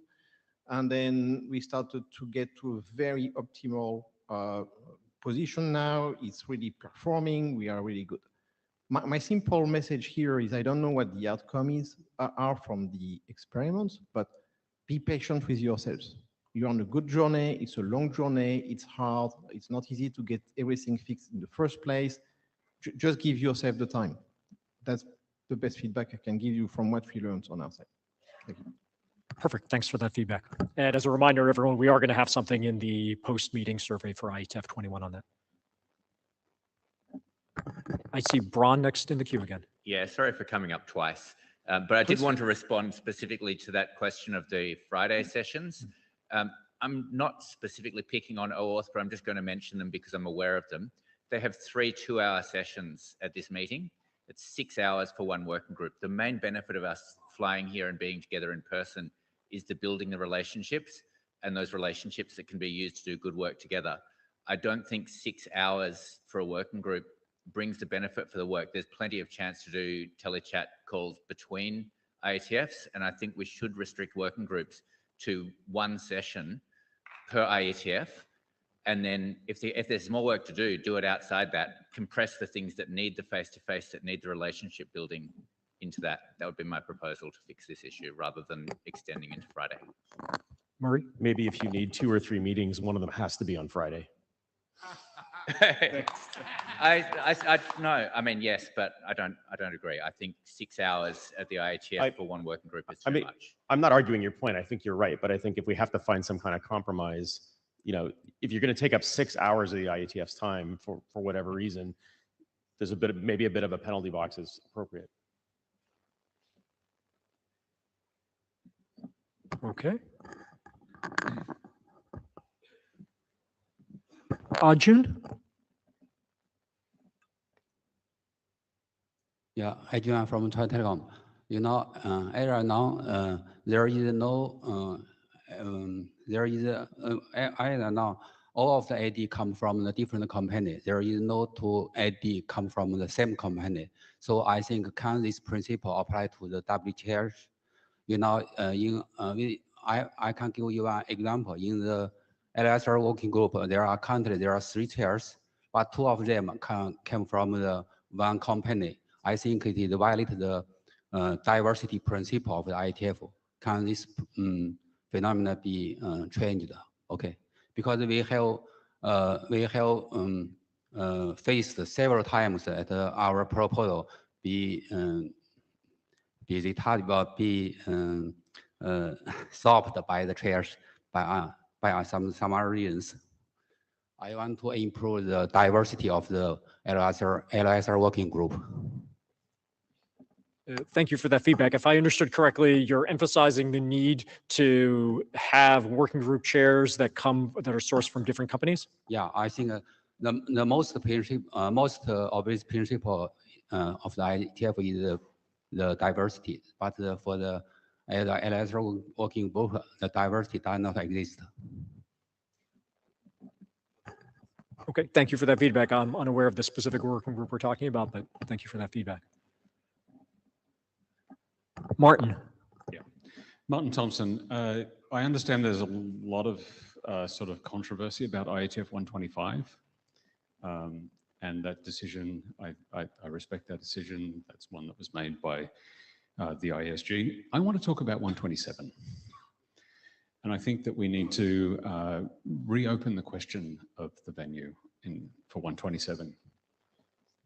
Someone quickly remind me, where's 127? San Francisco. I don't want to run that debate right now, but I want to put that on your agenda to consider. Thank you. Okay, thank you. Michael. Hi, Michael Richardson. Martin's point is also mine, but I wanted to ask about if we're going to have meetings on Friday afternoons. So what does that do to you guys? Because you normally have had ISG repeats. Is that Saturday? NOMCOM will be deliberating Friday afternoon. So that's often been a available, thing forcing people to travel an extra day. And so is it another day after that, or what's happening? What will happen to that? So you're asking when does the ISG deliberate, do their post-meeting kind of wrap up now that we run all day Friday? Yeah, and there's other groups that I think have used that afternoon and other things, and the knock taking the network apart and all sorts of stuff. It has a knock-on effect. Is it effectively we're here till Saturday in the end, or what does that mean in general, I guess? I think there's a lot of considerations. The one I can answer with, a lot of certainty, the ISG and the IAB take the meeting that they used to have at the end of the day. Now they do a lunch, and that's when we do our deliberation. As to kind of the NOC team, I know they tear down the network at the end of the meeting. I don't have a lot of kind of fidelity into what the after action on that is and kind of the individual travel plans of. I'm just trying to understand the overall expense. So you guys are not staying till Saturday. Okay, that's good. Lunch meeting. Okay, so I think that maybe we should just figure out, what other things coming up. So that's all. I don't know what that was about, but okay, thanks. Thank you for that feedback. Sam? And I will confess to everyone coming up to the mic who sees me confused, it's because I'm scanning all the different microphones and the light is coming to my, in my eye. The echo doesn't help either. Oh, Hank, can you? all right, mute? we're gonna. Okay, he dropped. Oh, sorry. All right. Drew. Actually, I could not register, so Drew did it Oh, on my okay. behalf. So Well, Jack can by just all end in means. line. It was literally. Well, thank you, my Drew. phone was Dan, like, I want to register, can't register. The floor is yours, Dan. I would go back to the 5-day meeting, and there is a problem with funding for the positions. Trying to extend the meeting times is not helpful with filling in the leadership positions, because one of the main thing that is coming is about funding. People are getting nominated and they're saying, I have to get back and see if I can get funding for this. I mean, I think all of us would like to be able to go home early. Like, No, you this know. is people. No, yeah, I get it. Like, but on the whole, like Friday thing, I don't think any of us desperately wanted to meet on Friday, but unfortunately, like people keep coming up with working groups, and you all keep wanting to do work. And right, this isn't directed at you. This is in general. Like, I go to my working groups, and like, maybe you don't want to meet, and like, we've got so much work we have to get done, and can we charter another one? And everybody's like, oh, you should close a bunch of working groups, but not mine. And yep. I mean, I agree. We all agree People it's are an on issue. tight budgets. That's all. That's the only thing what I'm saying. I think we all agree it's an issue. I just don't know what the solution is, other than, you know, meet earlier, have less meetings, people get work done faster. Run Hey, more Gary, have I tracks. opened yep, more tracks, more rooms. Yeah, I mean, we welcome feedback on creative solutions to either constrain the number of slots, reduce the number of kind of slots, or satisfy the existing, growing number of slots that are being requested. And also, just to add a little bit, the amount of funding required for 3 half-days or 3 days a year for the AD position is quite minimal compared to the other efforts you need to get the funding for. Anyone else? Okay. Sam, you're back. I am sorry for that earlier issue with permissions. No worries. Roman, I'd like some more clarity on your answer about the decision process for 125. In a quick glance at 3710, I'm curious as to which of the reasons the IESG used for excluding its liaisons from that process. So I want to replay your question because I was reading it in the chat. So you'd like to have a more concrete reason why we chose to exclude the liaisons from the 125 process? I'd like to know which of the reasons. So that there are a couple of reasons in that document, and I'd like to know which of the ones the IESG relied on. To read the quote from section 3.2, vital to have a frank exchange of viewpoints, allowing people to speak freely on topics known to be controversial, was that reason. The ADs really wanted to be able to talk freely, and that would be why. Okay, thank you. Jen? Yeah, Jen Linkova, I'd just like to quickly come back to Friday meetings. I think there is a positive impact of having meetings on Friday, because before I saw a lot of people leaving on Thursday. Right? And now most of them stays at least half of the Friday. So we probably need to consider that. And I mean, I'll note that that was definitely a thing, right? It was very common that people would say, please don't put my working group meeting on Friday. And so Friday was then basically not a usable day. And then we start leaving earlier on Thursday, and soon we have no meetings, which not necessarily a bug. That sounded like asking for meetings on Saturday. Was that what I heard? No? No? Okay. All right, Mike. Mike Jones. On the Friday meeting topic, I'm going to support the Friday meetings. Going to IETF and meeting my colleagues face to face and working with them is one of the most productive parts of my year. And so the ability to have use of the whole week for conversations with people, I fully support. I mean, there's a thing that we've done for OAuth when we're requesting 3 meetings. I'm okay with the, for the 3rd meeting, we'll accept all conflicts and we'll meet on Friday if that's what the scheduling czars decide. But I appreciate that we've been using the whole week. Thank you. Thank you. Rich. Yeah, hi, Rich Sauls, Akamai. Yours, just before Mike spoke, you said, oh, we'd like some concrete suggestions on how we could reduce the pressure here. And I just want to emphasize that Braun made a very concrete suggestion that it should be looked at, which is put a quota on how many hours a given working group can have. And maybe you expand it to how many hours a given area can have. But that's a concrete suggestion. I hope the IESG looks at it in the future.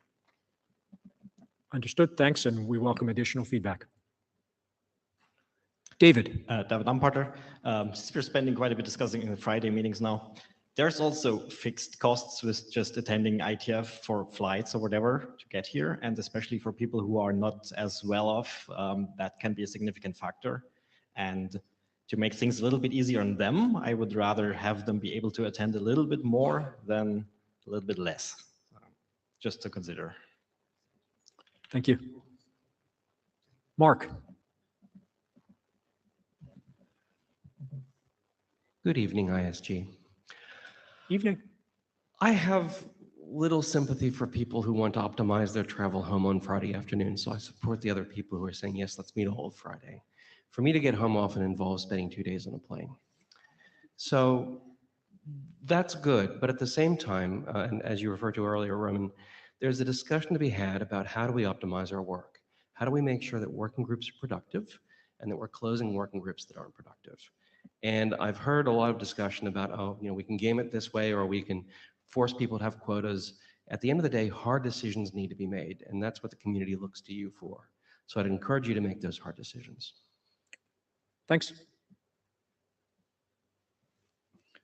So that was the last question in the queue. I want to pause if someone is looking for the button to put themselves in the queue. Jan. Oh, there is one. It's Jan. Jan. Yeah, hello, Jan Fred speaking.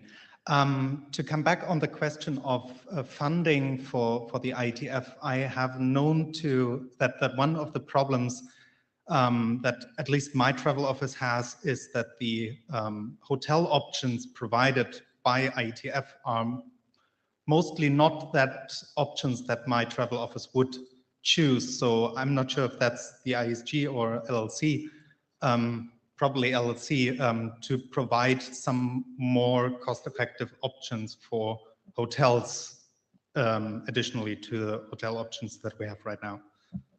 So I'm going to answer, and then if I get this wrong, that is a primary and LLC issue. So I invite kind of Jay to come to the mic to kind of help answer.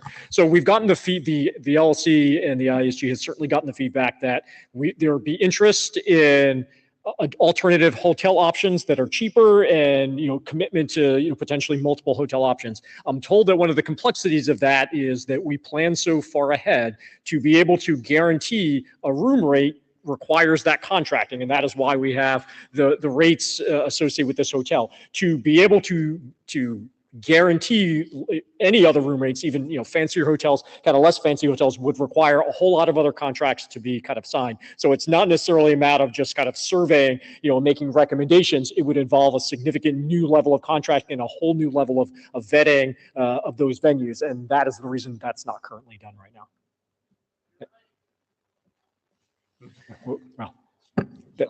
Well, perfect. Sean said you're right. Yeah. Always nice to hear. Thank you. So if I got that wrong from Jay, please gotta correct me. All right. So one more time, the mic line is empty. Someone looking for the button? Going once, twice. All right. Oh, Sam's back. Sam. Speaking of meetings, as my taste for travel declines, I find myself thinking, wouldn't it be nice to only have 1 or 2 of these that I needed to go to in a year. And I know that we've considered it before, and I'd love for us to consider it again. Noted. That was, I think, a large facilitated kind of process. We'd have to think through how to do that exactly. And so if you have ideas on how we would open and think through that reasoning, I'd welcome that. That would not be an ISG decision. Certainly. Okay, that's it for the ISG, and we're going to now flip it over to the IAB.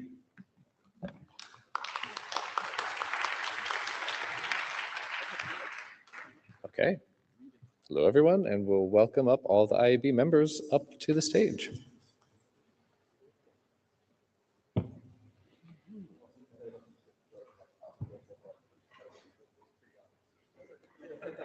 So advance the IAB, the rest of the IAB will tease you because no one will sit here. Mm. And they'll swap with you, and you can sit down.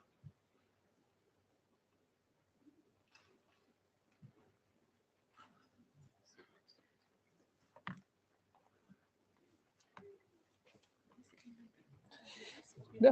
No, no, you sit.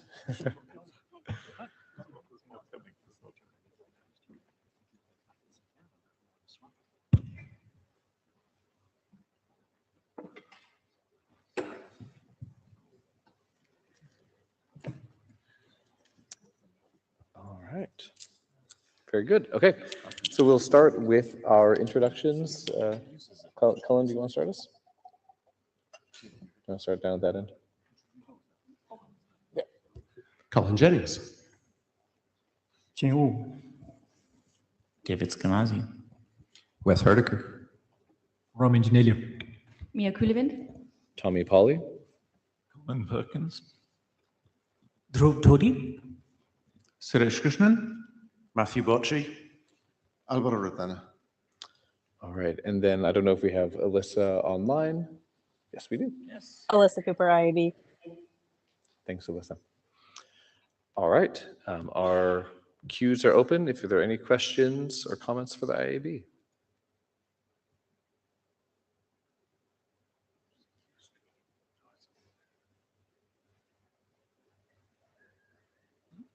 All right. Oh, Andrew.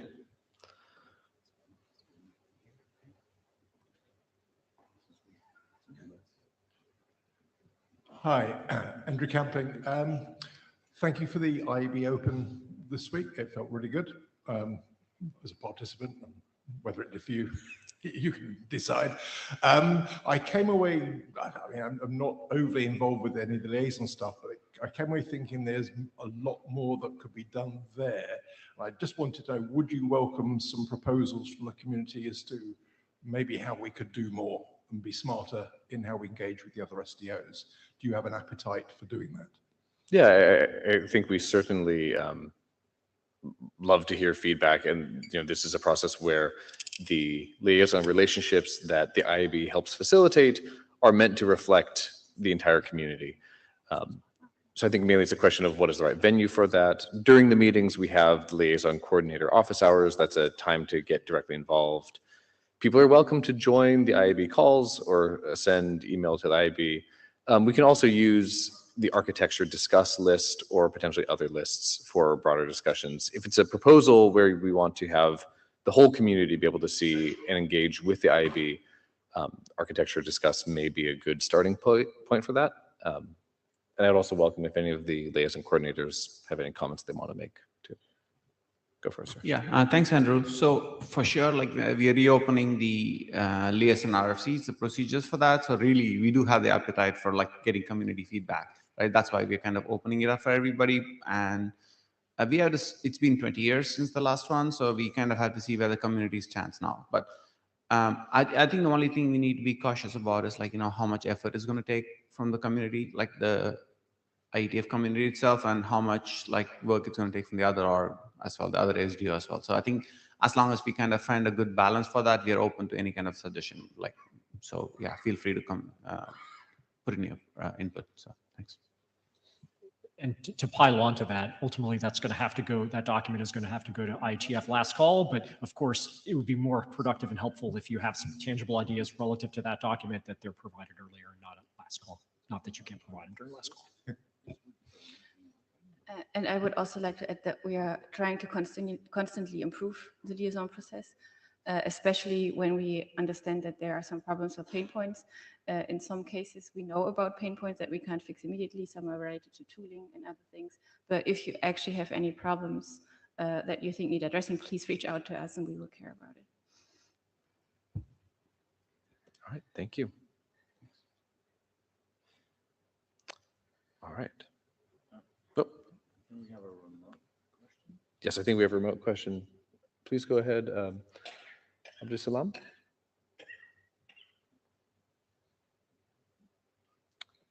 Yes. All right, Yes,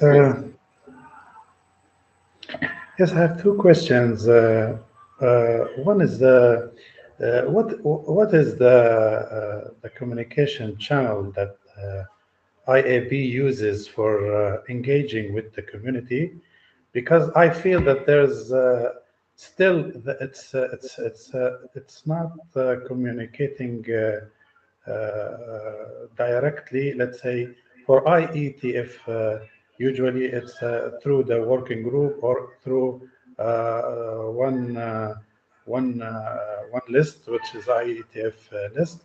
But IAB mostly it's more difficult to engage, or maybe it's not reaching most of the community within IETF meeting. Also, the second question is regarding any RFC published by IAB. Before publishing it, does it go through, let's say, advise or let's say submitted to some working group related to that issue that it's raising? Because I don't remember within 10 years I seen any IAB draft which is submitted to a working group asking something while I'm on the list. Okay, thank you. All right, thank you. Yeah. So the way the IAB works is separate from the IETF working group process. However, we do really try to have openness and communication with the community and get feedback, but that's not going to be through a normal working group meeting. At the meetings themselves, we do have the IAB open slot, and that is where the IAB shares what it's working on, information about workshops, documents, technical programs, other things like liaisons. And that's a good place to have dialogue. Also, as I was alluding to earlier with Andrew's question, there is an architecture discuss list, and this is an open list that anyone can join that is more specifically around topics that are within the scope of the IAB. And for documents specifically, a document that becomes an IAB RFC is not something that gets full IETF consensus. The IAB RFCs are a different stream than the IETF stream, as is the IRTF stream for research documents. And each of these streams have a different process. But we do have several community review feedback periods for IAB stream RFCs, generally at the time when we first adopt a document into the IAB stream and right before we're publishing. That is going out on the architecture discuss list. What's happening right now, for example, for the workshop report for the recent AI control workshop, is that that will be reviewed and we can have comments and discussion on that architecture discuss list. And you can engage with the IAB at the IAB open meetings, or just emailing us directly, or if you want, joining our calls as well. Hopefully that helps. Yeah. Wes, please. Yeah, if I could add one thing. One thing that I think that the IAB has always done since before my time is we participate in working group meetings, and we don't do it by standing up and saying, I'm an IAB member, we're going to give an opinion about, no. We participate as active participants. We go to sessions all week long. Before I was on the IAB, I honestly skipped sessions and went and walked around town. I haven't done that since I've been on the IAB, right? We're out there actually trying to engage and make sure that we're participating in many working group activities. So a lot of it's silent. You know, our participation is just being part of the community. Yep. That's a good point. All right. Thank you for.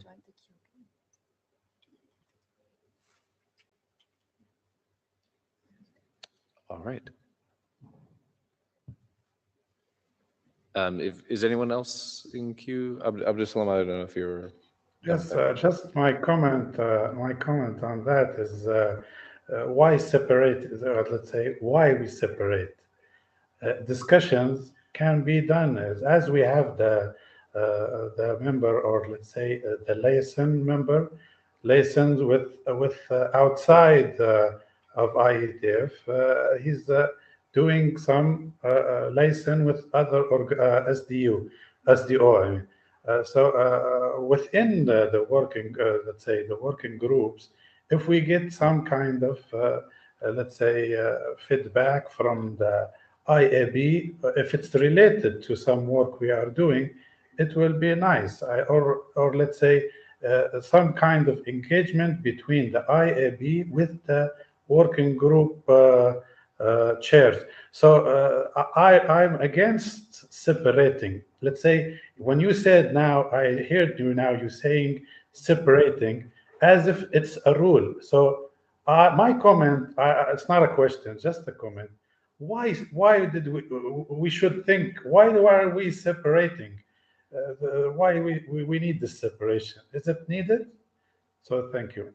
All right, thank you. Yeah, and thank you for the comment. I think I would reiterate what Wes was saying, that I think all of the IAB members endeavor to be involved in the community, part of the community, and we indeed, when working group chairs need help with liaisons, et cetera, we try to be involved. If there are specific cases you're aware of where that should happen more, please do email us and reach out about that. Martin. Yeah, Martin Thompson. I don't think people say this often enough, but I'd like to thank the members on the IAB for the work that they do in the sort of engagement that Wes was talking about, which is often silent, which is often behind the scenes, which is often steering difficult technical problems into BOFs and new work. So from me at least, thank you to all of you for the work that you do. And I think we say that often enough. Thank you.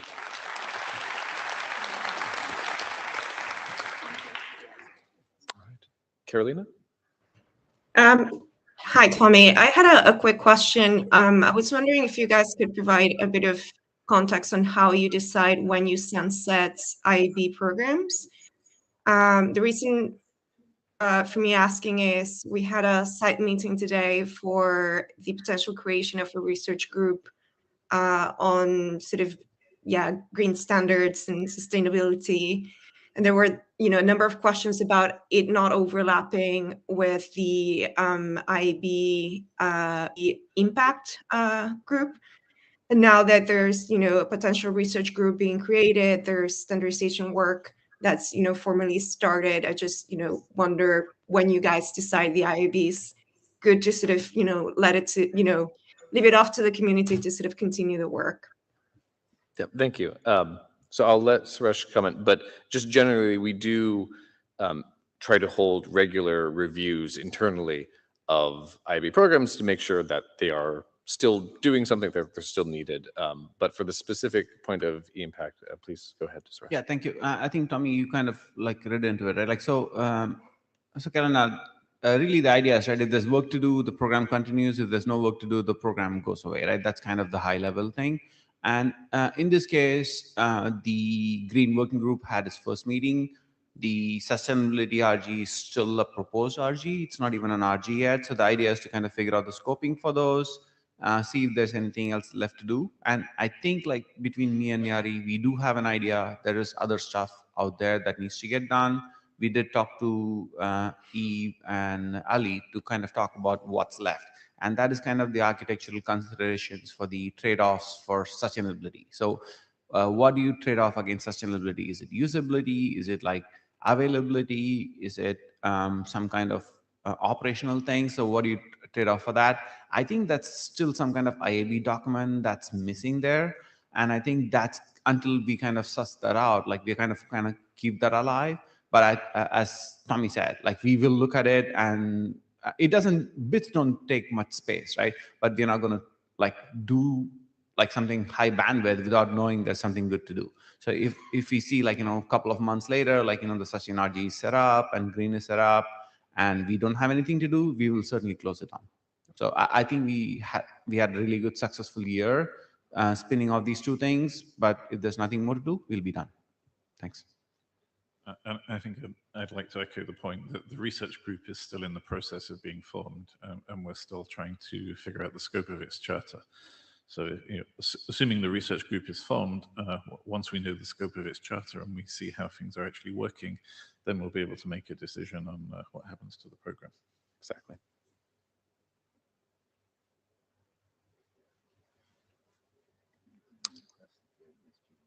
Okay. Give another moment in case anyone needs to find the button to join the queue. Otherwise, we will close up. All right. Thank you very much, everyone. That's it for the IB. On to the LLC.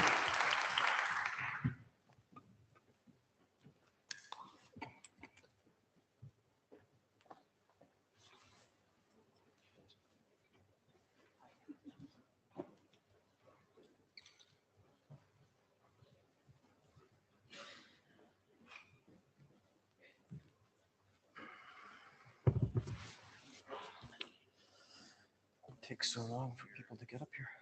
Stage. It is. While we're waiting for everybody to join, there was one question in the IESG session about hotels. I am just looking back at. Sorry. I am just looking back. So let me start from the beginning, since you probably just heard vague mumbling. In the IESG session, I heard a question about San Francisco.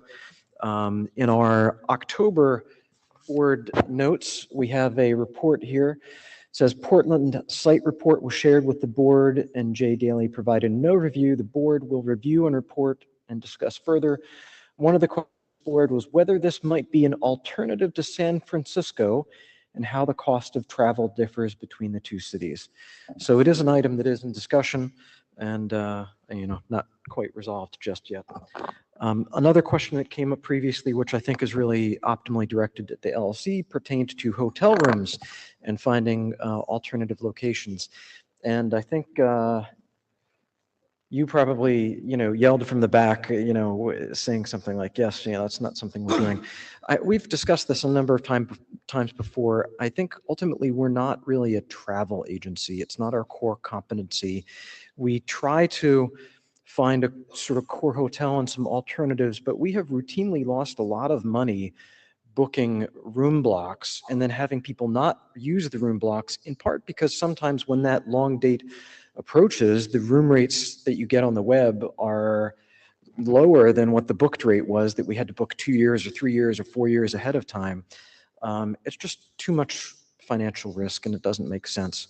There are lots of websites you can go to find cheap hotel rates or Airbnb rates and what have you. And I know, many corporate travel portals, want you to book through their portals as well instead of using a third party. So that's that on. Looks like we have 2 people in queue. Mark is somewhere. There he is. I'm here. Hi. So regarding San Francisco, I think we can have a discussion about cost, which that's an issue that we have in many places today, especially. We can have a discussion about safety and make different judgments about that. It's interesting for me because I used to live in San Francisco. Now I really don't like going there, but anyway. The real issue that we need to discuss, though, is that because of very recent events, it's going to be very difficult for a large number of people to get there. And the suggestion that I would make is that the LLC and the ISG and however that all works, thinks very carefully about the weighing of how you judge when enough people can't come to make the meeting worthwhile and how that affects our decision process. While all of the geopolitical fun is going on, it might be good to consider not having meetings in either of the interesting countries that we're talking about sometimes here and to have them somewhere else. And I know that makes your job very hard and I appreciate the work you do, but that might be where we're at.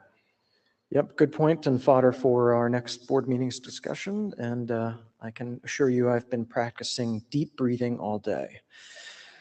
Next up, Bron. Hi. Just to speak on the hotel thing very briefly, there's plenty of sites in which you can go look for hotels. I very much agree with you that the IETF should give 0 to maybe 2 hotel options that you can vet and say, we stand by these ones. Other than that, it is easy enough to find your own accommodation through a range. I've stayed at lots of different things, from the IETF hotels to Airbnbs at conferences. It's fine. The thing I came up to ask about or comment on, I run a service myself.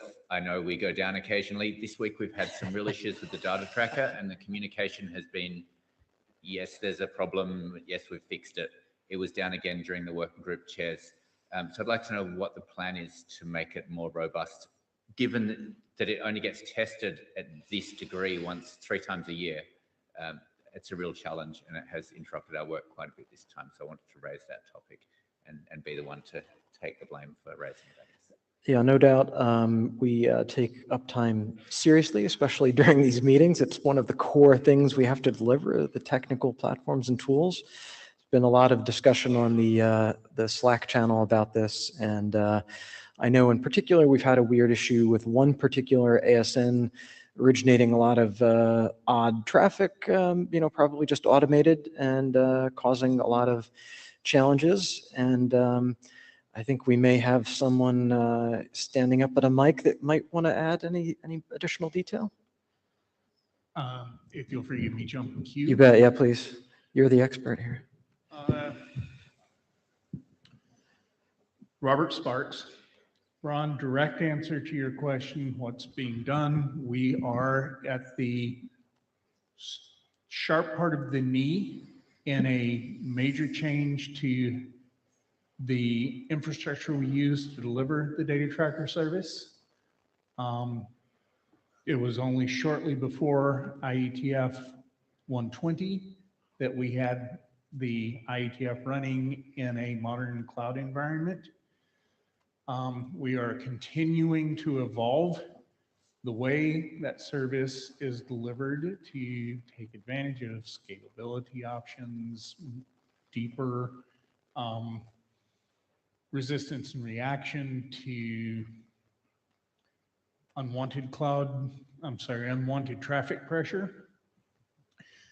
The kinds of issues that we've been facing this time, I don't think are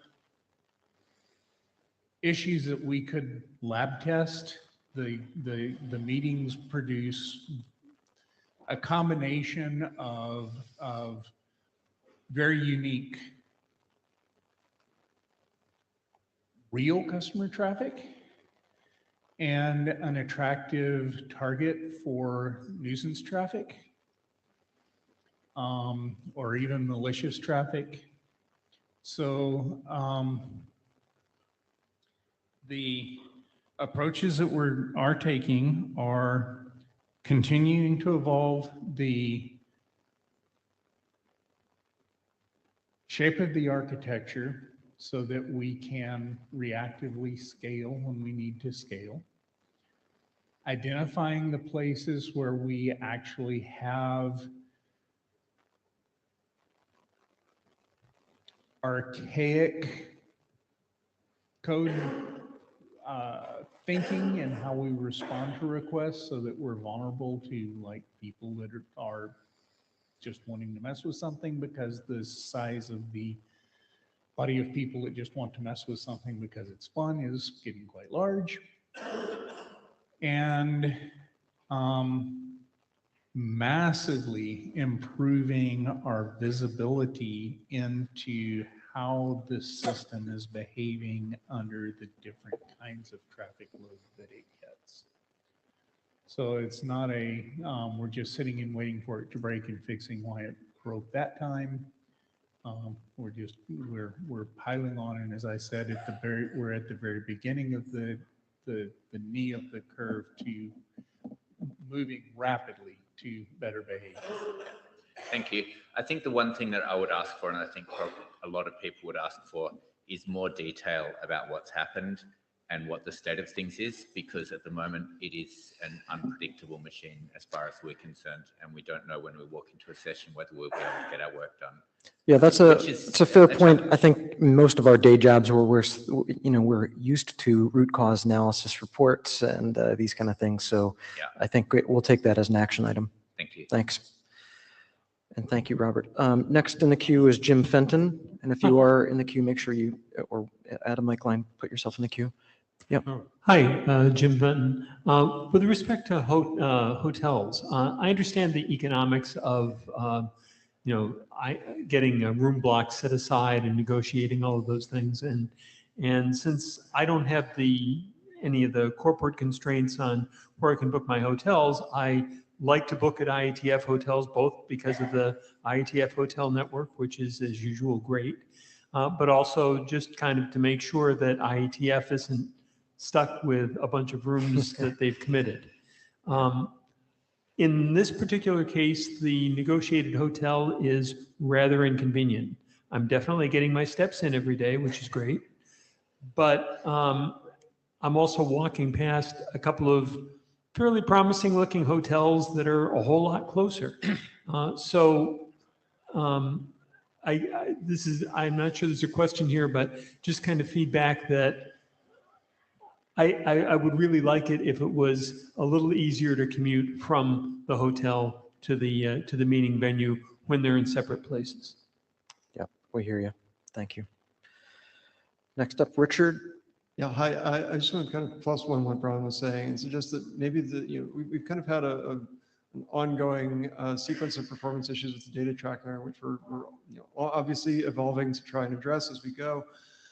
Wanted to suggest that this high visibility incident we had this week, or incidents perhaps, might be a good opportunity to do a bit of post-mortem / architecture review and maybe involve some of the folks in this community who are experts in cloud deployment.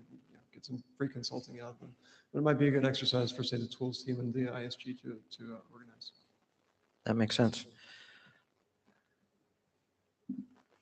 Andrew. Hi, Andrew Camping. Just two quick points. In terms of countries that we go to, I get that by rotating countries, the idea is that people that struggle to get a visa for one country, maybe next time it's somebody else's turn. Judging from some of the comments in the chat here and previous meetings, some people seem to suffer pretty much every time. And I think we maybe need to do something for them just occasionally. I'm not in that category, but I know there are some people that want to contribute more, and it seems to be a struggle almost every meeting. Someone still hasn't had a response to their visa request for Vancouver. Right. That's pretty unacceptable. Not that we can control it, other than by picking different countries occasionally. And then second question, and you can answer them both as you see fit. We had some stats on some of the visitor stuff or the participant stuff for this meeting earlier on. I don't think there was anything yet on things like the diversity of the participation, just on percentage of new. Is it too early yet to have any feel for, are we doing any better on being diverse, or are we still as poor as we were in Brisbane?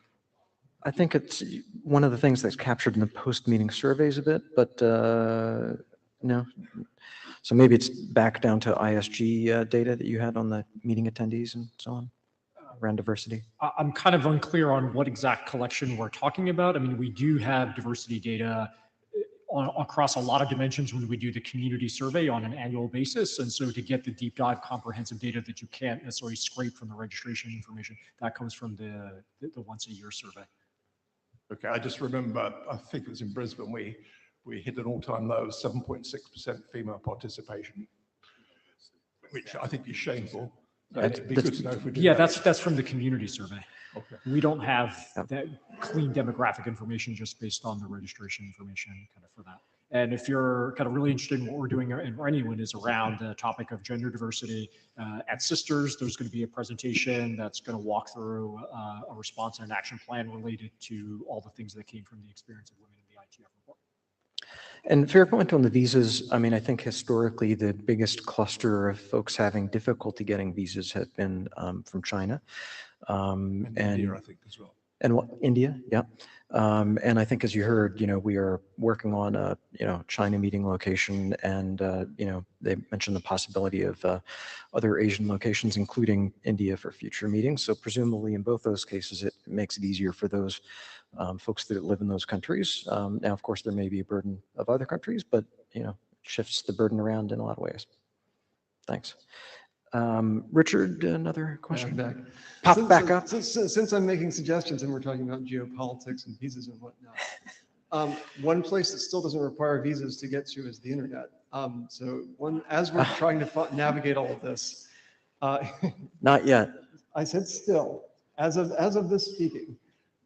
So it may be something to consider as we continue to struggle with finding the right combination to consider whether 3 times a year is still the right cadence for this in a world where we have really robust remote meeting capabilities. Yeah, and that's definitely not an LLC question. I think that's ISG, for sure. So some combination. Yeah. And Jean-Francois?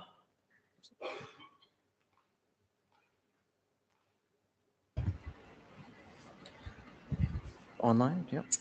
Yes, I'm here. Sorry, so I'm not 100% sure that this is the proper section to ask this question, so I apologize in advance if that was not the place. Looking at the data from participation, since the previous person on the mic was discussing about the diversity element, we actually did a bit of research on participation numbers using the data tracker per country. And we observed that there was a discrepancy in the numbers between the information on the data tracker versus what is published in the summary of the meetings. And some of those differences were quite substantive. We did raise this concern and we sent an email to the LLC, I believe to some of the staff, and we haven't heard yet so far as to, we were told that it was being looked into, so I'm not saying that there hasn't been any movement upon it. It's just I haven't heard anything, and that has been a few months now. So I would like to know if there is any update on that. Thank you. Yeah, maybe it might have been lost. I'm not sure, but I would encourage you to send it to the board email address, and we will definitely take a look. Thank you. All right, thank you. Yep. Mike Bishop? Yeah, I wanted to clarify something from Richard's question, because the issue of changing the number of in-person meetings versus online meetings was raised during the ISG, and they said it was not an ISG issue. And then I think you just said that it was an ISG issue. So who actually owns that question, and how do we have that conversation? It's the community. Okay. It's a community decision. So clearly, by the way, we need a plenary question dispatch session, don't we? The current consensus is for 3 meetings a year, and it's not something that either the IESG or the LLC can change, because that's in a BCP. So it's the community, through the process that I'm sure Roman can explain to you, that has to change that. So then the expectation would be, if that were to change, we would need a working group to write a document to modify that. No idea. You will. That is definitely a question for Roman, not me. Okay. So is the question on deck as how would we change the BCP Yes. that says 111 exploratory? Yes. Yeah, we would need a draft for that. Okay. Yeah. And then all the usual intended processes with processing that draft. I wouldn't presuppose how we would process it, AD sponsored, Gen area working group, other working It's group. going to have to get dispatched. It does not necessarily need to get kind of dispatched, but the document, and why you're hearing a little bit of a, perhaps what sounds like a confusing answer is there's a lot of dimensions to. There's a meeting slot available on Friday if you need it. In all seriousness, why that topic sounds kind of confusing, because there's the community part of it, which provides the guidance on, we're doing 111. Then there is the piece about how, who owns the venue selection and the properties of kind of that venue. The community delegates who that is, but then the LLC has specific kind of operational kind of processes kind of relative to that. And then there's something kind of in between all of that, which speaks to the meeting experience part. And that's where the ISG gets involved. And some of that is in community process, some of that is not. And so a little bit of, for example, how you heard about the Friday meeting, that's in that area where the ISG kind of owns that without specific RFC. So I'm going to summarize what I think I heard. Somebody needs to write an internet draft about it, and then, follow the normal process. Thank you. Thank you.